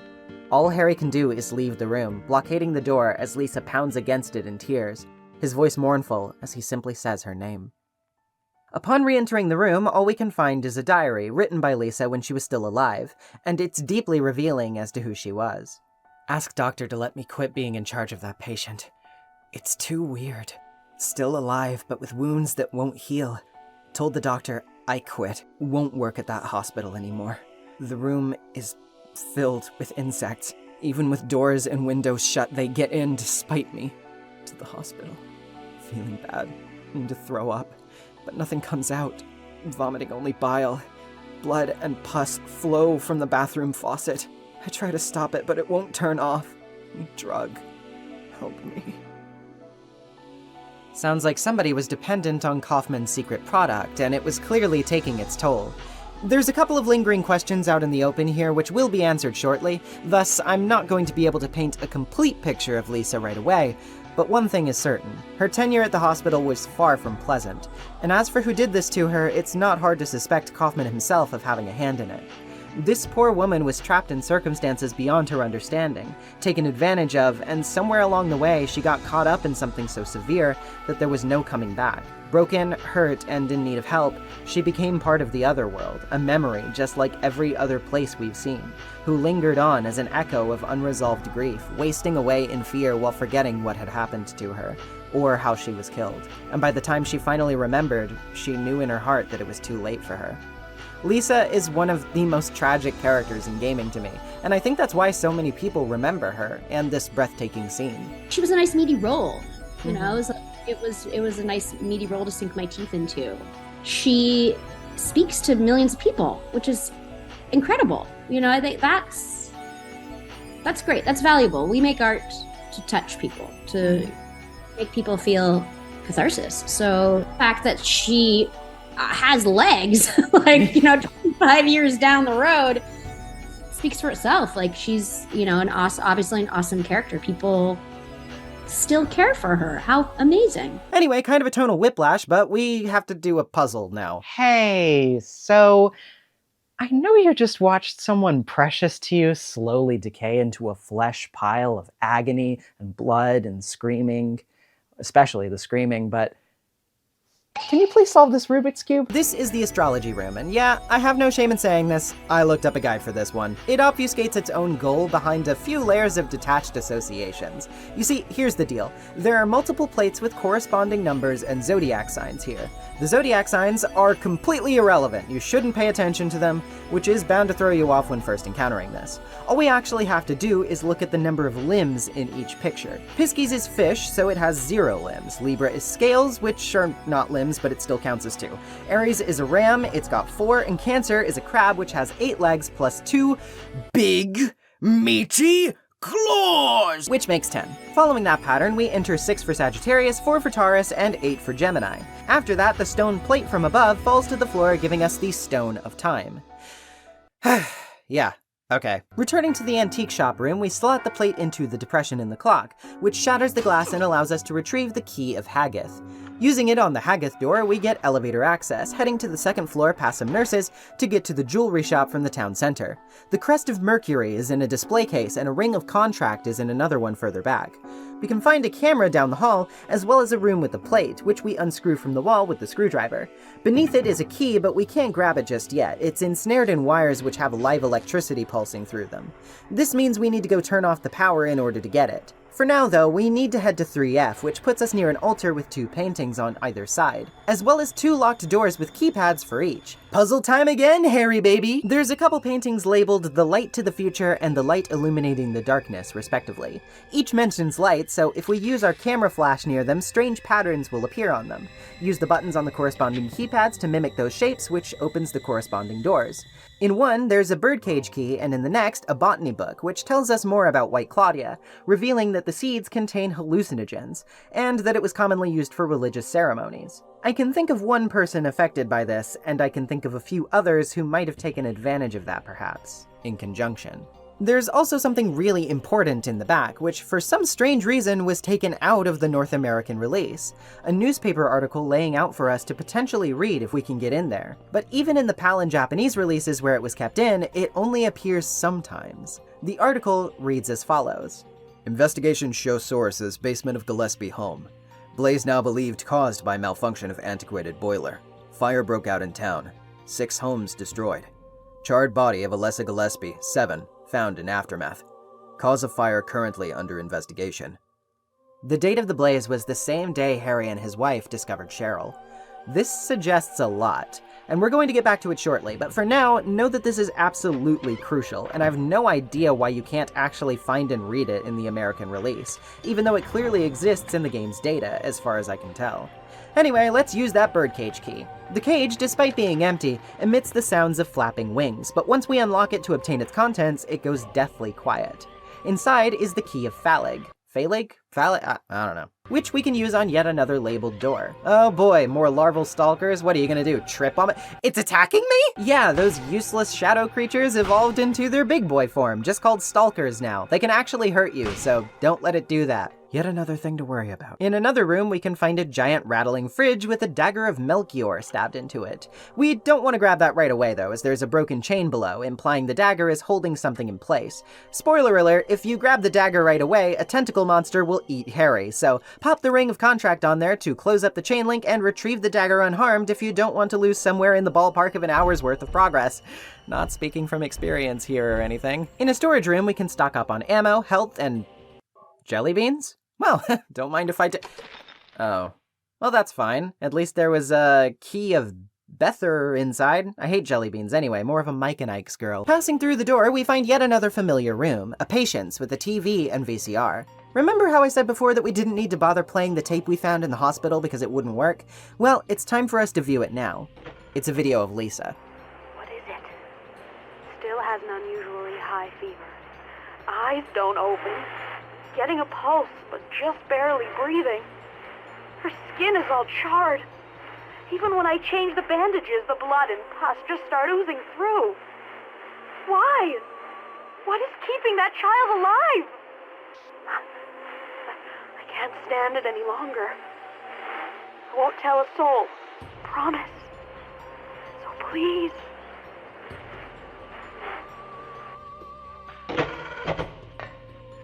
There we have it, the last puzzle piece.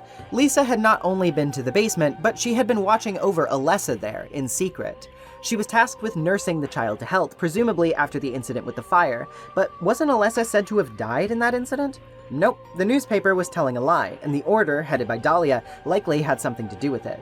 Lisa was being told to keep quiet, and considering she was dependent on PTV, it's likely she was being strung along by Kaufman, forced to keep this secret while she was being driven mad by addiction, as well as her horror toward the borderline supernatural perseverance of Alessa's body, which should have been well past the point of death, but persisted for years after the fact. In the room ahead, we can hear a girl crying, an apparition of Alessa present as we grab an ankh from the wall. Entering a door, we find ourselves in a child's bedroom, with quite a few interesting things of note. A desk, a bed, playing cards, frames of pinned insects, a uniform that seems fit for Cheryl's age, books of fairy tales on the shelves, a dresser, and finally, a door with several depressions resembling the items we've collected up until now, as well as one we haven't obtained yet. From here, we can finally use the key of Bether down the hall to get into the generator room and turn it off, then make our way to the electrified key to obtain it.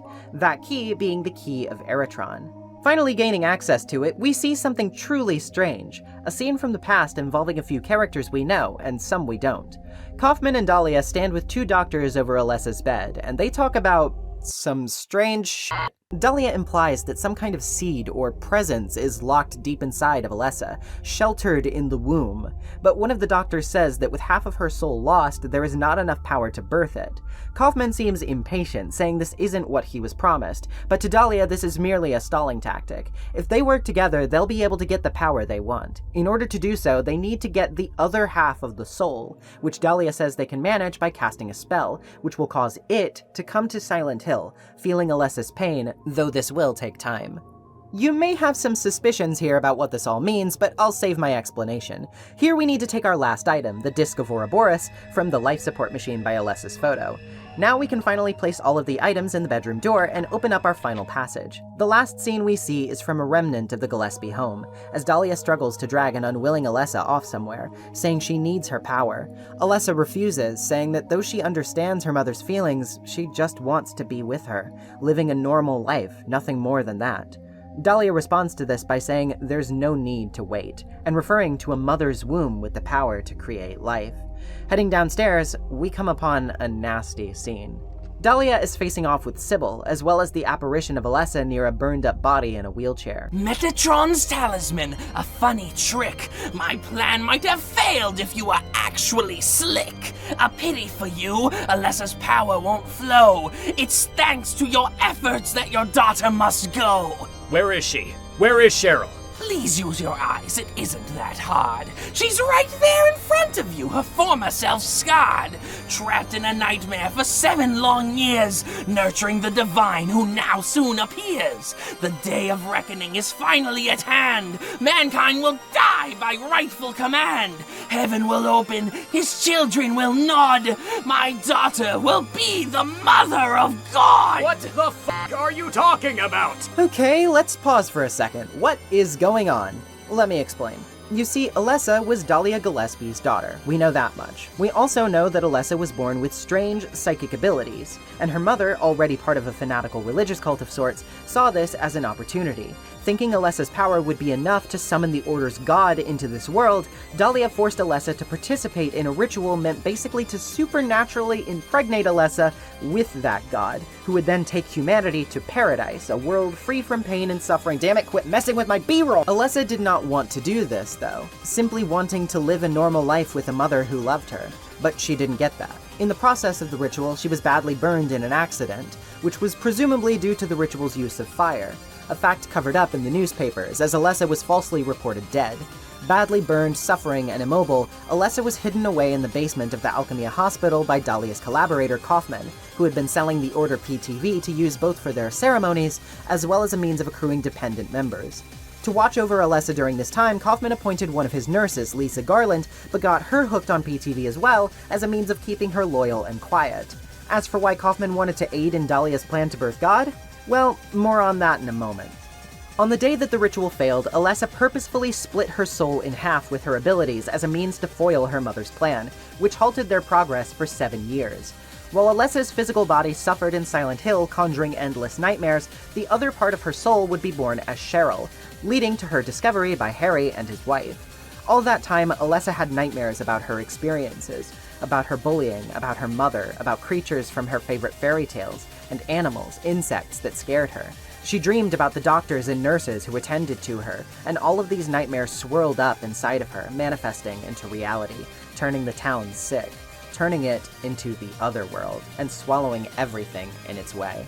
Eventually, Alessa could take the pain no longer, and though she had formulated a plan to stop Dahlia, she could only do so with her full power. With Dahlia's spell cast, the part of Alessa's soul that formed Cheryl was compelled back to Silent Hill, resulting in the girl asking her father to vacation there.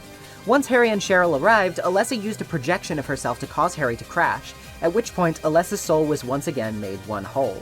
From there, she had to act fast, trying to use the Seal of Metatron, which, while its purpose is unclear, probably had something to do with stopping the summoning of the Order's god, or containing the Otherworld somehow.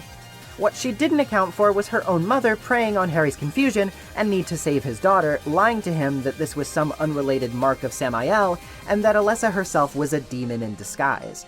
Falling for the woman's words, Harry set about foiling Alessa by accident, and led to the dissipation of her power, leading Dahlia right to her, and right back to her plan to birth God. Now that plan is finally coming to fruition, as with her full power, the results of the successful ritual can finally come about. Alessa turns into the Incubator, a glowing heavenly visage, but just then Dahlia is shot by a returning Kaufman. Apparently, he was just in it for the power and money and had no idea the ritual would result in the world being destroyed, and ushered into some kind of religious heaven. Feeling used, he attacks Dahlia in retaliation and reveals what that liquid he was hiding was all about.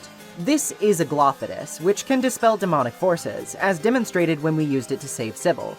Dahlia was under the impression that she had gotten rid of Kaufman's supply, explaining the broken bottle in the hospital, but what she didn't realize was that Kaufman hid multiple sources, including in the motorcycle, so that she would think she got rid of all he had, neglecting that more had been hidden elsewhere. Throwing it at the incubator, it shatters against Alessa's form, but it's too late. What's been incubating is already powerful enough, and exorcised out from Alessa's back is a projection of the cult's god, a demon known as the Incubus, which strongly resembles Baphomet, a deity of the Knights Templar, which is commonly depicted as representing total equilibrium of opposites, human and animal, male and female, good and evil. It's also just used as an image of Satan in general in a lot of Christian contexts, so there's that too. As Dahlia laughs madly, the incubator takes to the sky, red lightning swirling around it as it strikes Dahlia, setting the woman ablaze, as it finally takes revenge on her for the suffering she put her daughter through. From here, we've got the fight of all fights ahead of us. The Incubus is hard, in no small part due to its only real attack, a constant barrage of lightning which will easily put you at low health immediately after it hits you. And seeing as it stuns you, it also has a good chance to get in multiple hits, meaning this thing will kill you right away if you aren't careful. This is the sole reason why you should be endlessly stocking up on ammo and health. You'll need to pump this thing full of rifle and shotgun ammo to stand any chance, and you'll need to heal immediately after getting hit if you do, meaning you'll be going through supplies fast. Running around in tight circles is really the only reliable way I've found to dodge its lightning. Though even with the greatest of efforts, I've never made it through this fight completely unscathed, and died quite a few times while trying to perfect it, especially considering it takes a metric ton of ammo to put down. I emptied all of my rifle ammo on this thing, and still had to get the shotgun out to finish things up. It's not a very fun climax, but at least you're putting Alessa and this town out of their misery by doing this. As the incubus collapses in pain, Alessa cries out, and the incubator stares up at Harry. Seemingly out of gratitude for putting an end to the Order's ambitions and for caring about Cheryl so deeply, Alessa concentrates all of her remaining happiness into one baby, one new reincarnation. Harry takes the baby, and as the otherworld crumbles around him, he makes a break for it through a portal Alessa opens, while she uses the last of her psychic energy to shield him, and the still-living Sybil, from it. Kaufman tries to escape too, but paying for his part in all this, he's dragged off to hell by the now zombified Lisa. Finally, Harry and Sybil make it through the portal, and Silent Hill ends with a new beginning. A father without his child, but carrying a new one, who may finally have the chance to be happy in her place. With the town left behind, with the trauma of the past firmly buried, and with Alessa's painful life finally put to a rest, that is the end of Silent Hill. Or, well, one of several endings, depending on what you do. The ending we just got is the best possible option, the good plus ending, and it's actually not regarded as canonical by a lot of people. The generally accepted canon ending of the game is the standard good ending, which is pretty much the exact same as this one, you just can't save Sybil with the unknown liquid. This means the ending plays out more or less the same way, but since you would have to kill Sybil back at the amusement park, she doesn't confront Dahlia, nor does she escape with Harry in the end. This leaves the ending on a bit of a more melancholic note, with Harry and the baby being the only ones who make it out alive. This was apparently confirmed via a tweet where Ito says he remembers the canon conclusion having Sybil dead. This does feel fitting to me in some respects, though I don't think the good plus ending is necessarily incompatible with the continuing canon either. Sybil's death doesn't really matter either way, but I can see why the vibe of the standard good ending would seem more in line with the game and its themes for most. There's also apparently a line from Homecoming where a character says he remembers a cop going missing in Silent Hill and her bike being found, but this implies the post-Team Silent sequels hold any merit to me. It was made by a different team and is still just a guy reciting secondhand information. I think it could go either way. There are also two bad endings. The standard bad ending requires us not to find the Aglophidus and to kill Sybil, and this does not have a great outcome. Granted, it does still result in Dahlia's death, but as the incubus is never born, Harry simply shoots it as the incubator. He hears the voice of Cheryl thanking him and saying goodbye as he falls to his knees and the otherworld collapses around him. After the credits, we see Harry dead in his crashed car, implying that this was all something that flashed through his mind as he lay dying at the start of the game. The bad plus ending is more or less the same, it just involves saving Sybil, which means when Harry collapses at the end, Sybil gets him to his feet and tells him to leave. Though whether he actually does or not is up to interpretation. And then there's the joke ending, or the UFO ending, which can only be achieved on a New Game Plus playthrough referred to as Next Fear. In it, you have to take a channeling stone from the convenience store, use it at key locations throughout the game, and ultimately end up summoning aliens. Sorry. Let me ask you, have you seen a little girl around here? Short, black hair.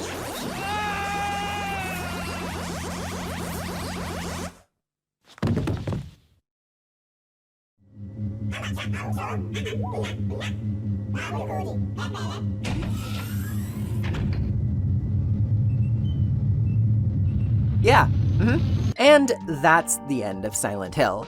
Boy, let's go over here, but let's start small by getting through my thoughts on these last sections. As far as Lakeside Amusement Park goes, there's really not much to say. I know the Sybil boss encounter is both terrifying and really hard, but I didn't have to fight her, so I've got little comment on that. Aside from the fact that getting the unknown liquid to work is a little wonky unless you get right up on her. Nowhere is the real star of the show here, and my opinion of it is a bit split. On one hand, man is this place a maze, and man is it hard. On the other hand, conceptually, aesthetically, this is so good. It's one of my favorite set pieces from the whole game because it's literally just made up of multiple other cool set pieces, using them in the absolutely most eerie, terrifying, and yet strangely cathartic ways it possibly can. I already went over Lisa quite a bit, but I think every character, barring maybe like Sybil, gets some incredible depth here. Dahlia Gillespie, for example. What a villain once you get to see her as she truly is. Her voice direction still clues you into her true nature too easily for my tastes, but from a pure writing perspective, she's honestly so much cooler than people give her credit for, in my opinion. Considering Harry is so in the dark about everything when he arrives, it makes sense that he would take the word of anyone who seems to have expertise in this stuff. The way she effortlessly manipulates you into doing her bidding, then reveals that she's been working to destroy everything all along, all because of her need to manipulate her daughter into what she wants from her, it's baffling, horrendous, and it makes her very memorable, even if she's not particularly nuanced. This also brings us to the real MVP, Alessa. This game is inarguably Alessa's story. It's the story of her trauma, the story of how that trauma was exacerbated and weaponized against her, and how, in the end of it all, a parent who truly cares, blood or not, can make all the difference. But let's save some of that more analytical stuff for a moment, because that's going to comprise most of my Alessa talk, and I think that deserves its own little section rather than being relegated to the end of this one. As it stands, nowhere is flawed. The Zodiac puzzle in particular makes me want to tear my hair out, and navigation is not exactly pleasant. But the whole vibe of it and the story that goes along with it is so immaculate, I can't bring myself to complain too much, especially with those Lisa scenes. God, this place is one of the most iconic final areas in a horror game to me. That said, the final boss is not a highlight for me. It is way too difficult, and even when it's not, it's still just you plugging away doing the same strategy ad infinitum until it goes down. Real shame considering its design and vibe is so cool. A culmination of problems that looms over every boss in this game. Bosses are Silent Hill 1's weakest link. Would have been way more awesome if every time you fought one, Harry just said they needed to remove the Silent Hill from their heart and then exploded. Overall, I'd say it makes a very fitting conclusion to this winding road, and both endings serve as great capstones. Now, how the hell do we get out of here? Does this thing have a... Ah, there we go. Okay. I guess I'm on my own. I'll look for something. And that's a fence. Great. Oh. Well, I guess it's a good thing I woke up with this camera already in my hand, conveniently. And plus, it's not like I can die anyway. Whatever.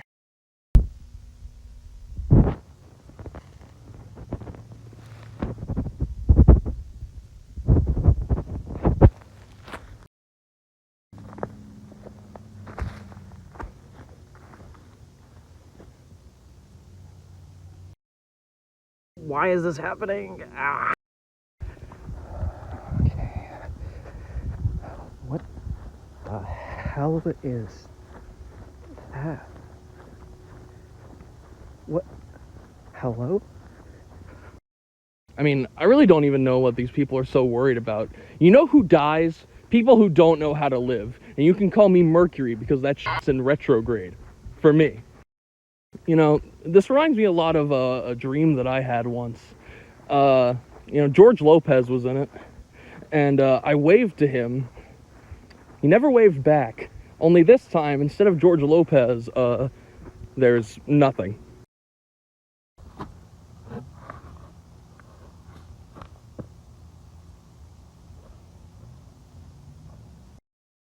Oh my god. Something that tethers me to this world. George! Oh? Oh, what's this? Hey, hey, hey, hey, hey, hey, hey. Hey, hey, hey, hey. What? Aw, yeah! Ballin'!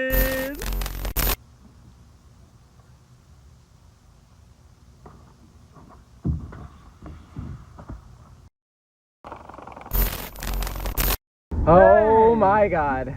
Okay, we're back to civilization. I see people. That's good. And we're still driving. I'm very surprised we didn't get into a wreck.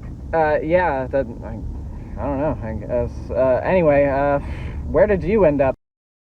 I couldn't really tell. There were like, I think there were swings. Oh, I wound up in a basketball court, and I found the greatest game of all time, the one that you'll never talk about. Uh-huh.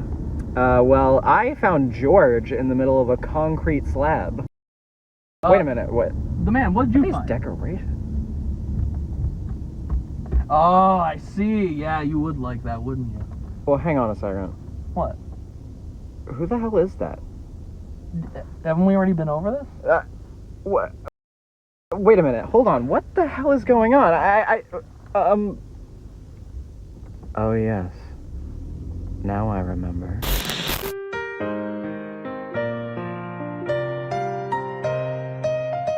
Silent Hill's story is, to put it lightly, a bit complicated. But like some of my favorite complicated stories out there, the heart at its center is easy to parse. This is Alessa's story. This is her nightmare, her experiences made manifest, and in retrospect, her abuse put on horrifically raw display. One of the things that actually really stands out to me that I don't see mentioned often are the butterflies and other insects on mounted pinning boards in Alessa's room. This to me is such an interesting and deliberate choice to make for something to put in here. I don't know the developers' actual concrete reasons for this, but to me, it paints a vivid picture. Alessa probably doesn't feel much different than these creatures. Beautiful in a sense and admired by many, but at a moment's notice, they can be characterized as ugly, filthy, or unwanted. Not only that, this beauty is only preserved in such a manner that it benefits those who would capture them. Alessa is puppeted around, told she's worthy of something, but that only goes as far as Dahlia wants it to, only as far as it's useful to someone else. Alessa is not even allowed to be a person so much as she is allowed to be an icon, a conduit for something her mother wants. Even when she begs to simply have a normal life with her, the woman refuses. Her child is not her child, she's a means to an end to this world and her own. The Order is, put simply, a death cult. They're obsessed with birthing God to bring about an end to the current state of existence, and pass into a new world devoid of pain and suffering. Now, whether or not you think this is a noble desire, obviously their means of achieving it are far from ideal. I mean, they torture a little girl and then keep her alive in a state of constant, unending agony for the sake of finishing their ritual. They burdened her with birthing their God even though she had no desire to be involved with it, and considering how Dahlia's fate is sealed no matter which ending you get, I'd say they reaped what they sowed. This is why I think this game, narratively, succeeds so brilliantly at the emotional type of horror Team Silent set out to capture. Every component of this game is inarguably terrifying, but when you learn the context, the meaning behind it all, it becomes so deeply tragic at the same time. All Alessa wanted was a mother who loved her, who didn't want to force her to be something she wasn't. The happiest years Alessa had were while she was suffering, just because she knew that a part of herself in Cheryl was living happily elsewhere. Harry Mason may not exactly be a deep protagonist, but he doesn't need to be in this instance. The best thing Harry could be was a loving father to his little girl, blood-related or not. It was the love and genuine care that Harry felt for Cheryl that carried him through to the end, and even though he was taken advantage of by Dahlia, he delivered to Alessa the relief she finally wanted. He may not have been able to save her, but he could take her reincarnation, the distillation of her hopes for a better life, and escape with it, away from all of the baggage weighing her down. In this sense, Alessa is finally free of the ties that bind her, and with a dad like Harry, I think it's not hard to say she's in good hands. That baby is Alessa's hope made manifest, and after a life of suffering plagued by a lack of control, she is a miracle. Nobody can take that away from her. Or at least, nobody will try, for a while. You may think you have defeated me, but your time will come in Silent Hill 3! Oh boy. Silent Hill is a story, in my view, about our regrets, our aspirations in life and death, and the mark we leave on the people around us, the mark we make on their futures, and ultimately the ways in which we can make a difference, big or small, if we only try our best to do right by those people. The people in this town suffer because of the selfishness of others. Even in the good ending, you could argue Harry isn't entirely without his faults, if he doesn't save Sybil or whatever else. The point isn't that anyone's perfect, of course. Even with the best of efforts, we're still bound to hurt people we care about. That's just the frightening nature of being sentient and existing. But in navigating the nightmare, in understanding where all of this pain comes from, we can find a way out, both from inside of ourselves and within others, and find a way to do better, to be better. Whether it's standing by the side of a friend, extending love to a broken person, or taking a shotgun to a giant manifestation of a girl's religious abuse trauma. I don't know, one of those things should work. Religious metaphor aside, unreality abstraction aside, dream world logic aside, and layers upon layers of lore aside, the core here is obvious to me. We will reap what we sow if we put our children through suffering for the sake of our own expectations. The best way to ensure a brighter future is always to love that child, to support them, and to allow them to be whoever they are, even if they don't meet our specific expectations. And I think broadly speaking, that actually leads me into a point I've been wanting to make, one I think applies quite well to Silent Hill 1 in fact. A lot of people would probably ask me why I've given such a thorough look at such an old game, or on the opposite end might thank me for doing so that they don't have to, because of one simple reason. It's old. Old games like this, understandably, weren't able to be crafted with the kind of accessibility many of us have gotten accustomed to. The transitionary period from 2D to 3D gaming was rife with design choices and experimentation which, whether due to current trends or hardware limitations, are regarded as old-fashioned or out of date by today's standards. In that sense, games like this get left on the chopping block by many, relegated to YouTube lore dives or Let's Plays, or much more commonly now, and even applicably to Silent Hill, reboots and remakes. And while I certainly don't think any of these things are inherently bad, I'd be a big hypocrite if I did, I often think this is the wrong way to think about these things. I'll say it now, at least from a purely gameplay standpoint, I kind of hate saying that games age poorly. I mean, think about it, the games haven't really changed at all. They're the only things that haven't changed here. What does change is the modern state of what is considered innovative, well-polished, or even more broadly and subjectively speaking, fun. You'll see a lot of praise for older games come with the inherent asterisk of, well, if you can get past how old and antiquated it is, then you'll probably be able to see the good in it. I think this is wrong though. Our expectations changed, not the game. If we meet these games where they're at, try to understand them in their own contexts, then I think they'll still serve us perfectly fine. Not every experience is going to be sleek, easy to pick up and play, or even designed in a way we find particularly enjoyable. There are still reasons they're made the way they are though, creative directions, intent, or even choices made as a result of limitation. These things still make a game what it is to me, and I don't think it's fair to throw everything older than a certain period of time under the bus because it doesn't stack up to what modern gaming audiences find fun. This also doesn't always apply, obviously. Games have only gotten more easy to pick up and play as time passes, and in cases of availability, or especially to people with disabilities, I think that's only ever a good thing. People expressing those concerns should never be brushed off. That said though, I do wish more people would give older games a chance, and I especially wish companies weren't so scared of those changing expectations and would simply make these things available to people again. Silent Hill 1 was available on the PSN store for a while as a PS1 classic, but other than that, there's pretty much no easy or affordable way to get your hands on this game today that isn't through emulation, and that's not even something everyone can do. Think about that. This game is one of the defining survival horror classics of all time, and a massive juggernaut of the genre that affected it for decades to come, and you can't even play it anywhere but on its original console. Your only options outside of pretending to play it as intended is begging someone at your local game store to sell it to you for a price lower than your dad. And even then, the systems we do have in place for preservation aren't perfect. Often, digital re-releases are kept strictly digital, and if you think that shit's forever, just ask Konami how they feel about PT, and I think you'll find real quick that it isn't. The most frequent avenue we have other than that is full-on remakes, which, while I again don't think are inherently bad, are often used as wholesale substitutions for an original title, and are praised as being definitive in a sense that many accept as being good enough, thereby eliminating a need for the original to be preserved, supplanting it. I couldn't disagree more with this though. By its very nature, a remake is going to be different than its original source material, and that source material still deserves to be accessible too. And sometimes I love seeing the creative differences a remake can bring to the table, but only when the original is just as easy to find alongside it if I want it. I don't really think the Silent Hill 2 remake looks very good, I can admit that, but even if I did, I'd still think it was shitty that Konami is only putting that out when they haven't ported this flagship horror title since the damn PS3, and that port wasn't even good. The last time a good version of the original Silent Hill 2 came out was 22 years ago, and it is not cheap or easy to get your hands on.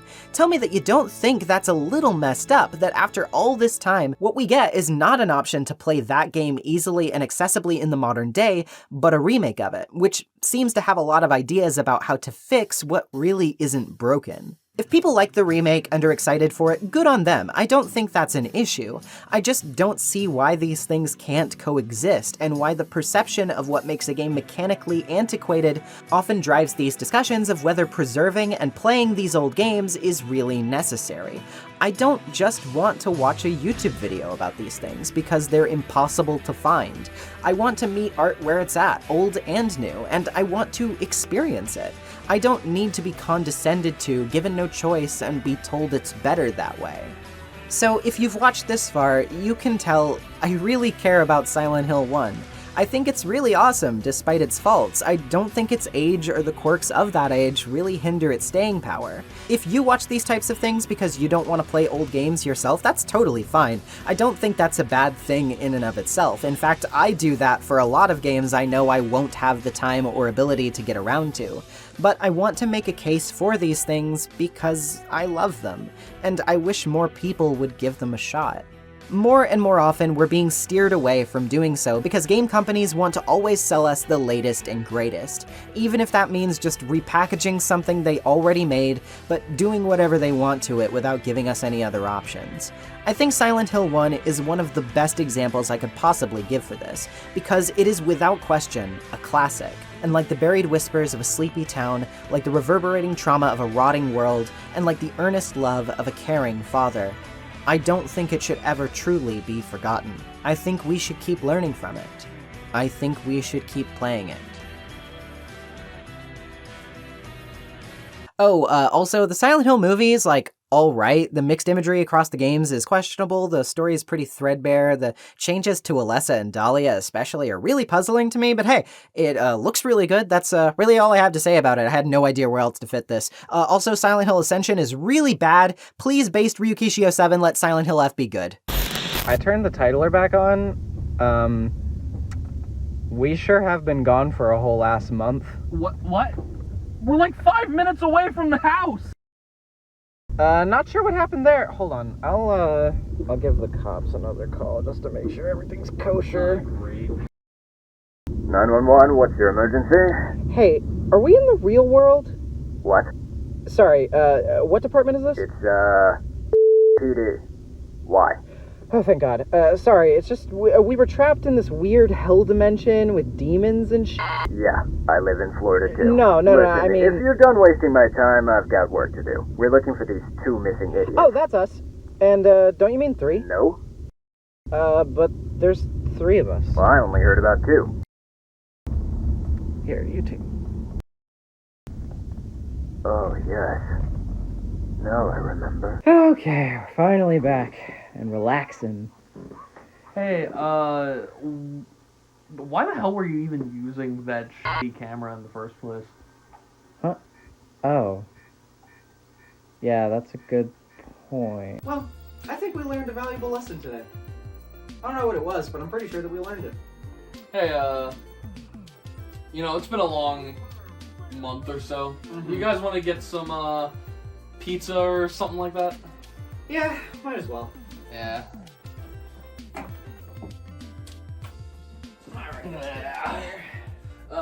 You know, I really hate Florida. Yeah. They should really warn people about those vortexes. I know.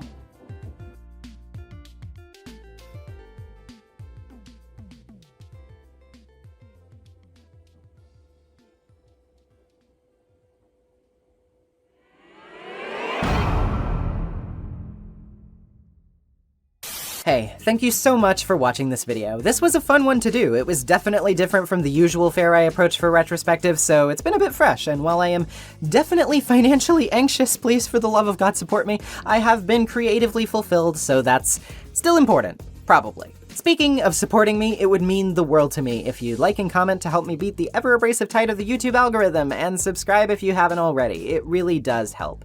If you want to support me more directly, I have a Patreon and a Ko-fi, both linked in the description, with the former getting you sweet perks for your trouble. You can also become a channel member by clicking the join button below the video, which will get you some neat channel emojis to use.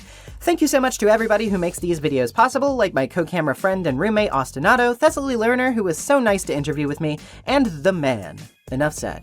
You all know what the man has done for me. And now I'd like to thank some of my lovely patrons, such as Serena Midori, Shogun DX, Friend of Dracula, Ali Oliver, Claire Meeboon, Noelle Hadley, Evanisha, Joseph Adams, Weecon, MJL, Lord Omega 12, JS250476, Kadak1, Voidlich, White Toast, Layfam, Gabriel, and T. Thank you again so much, everyone, and keep your eyes peeled. I'll refrain from commenting on what exactly is coming up next, because I have a few ideas in mind, but whatever it is, you won't want to miss it. See ya! Peace.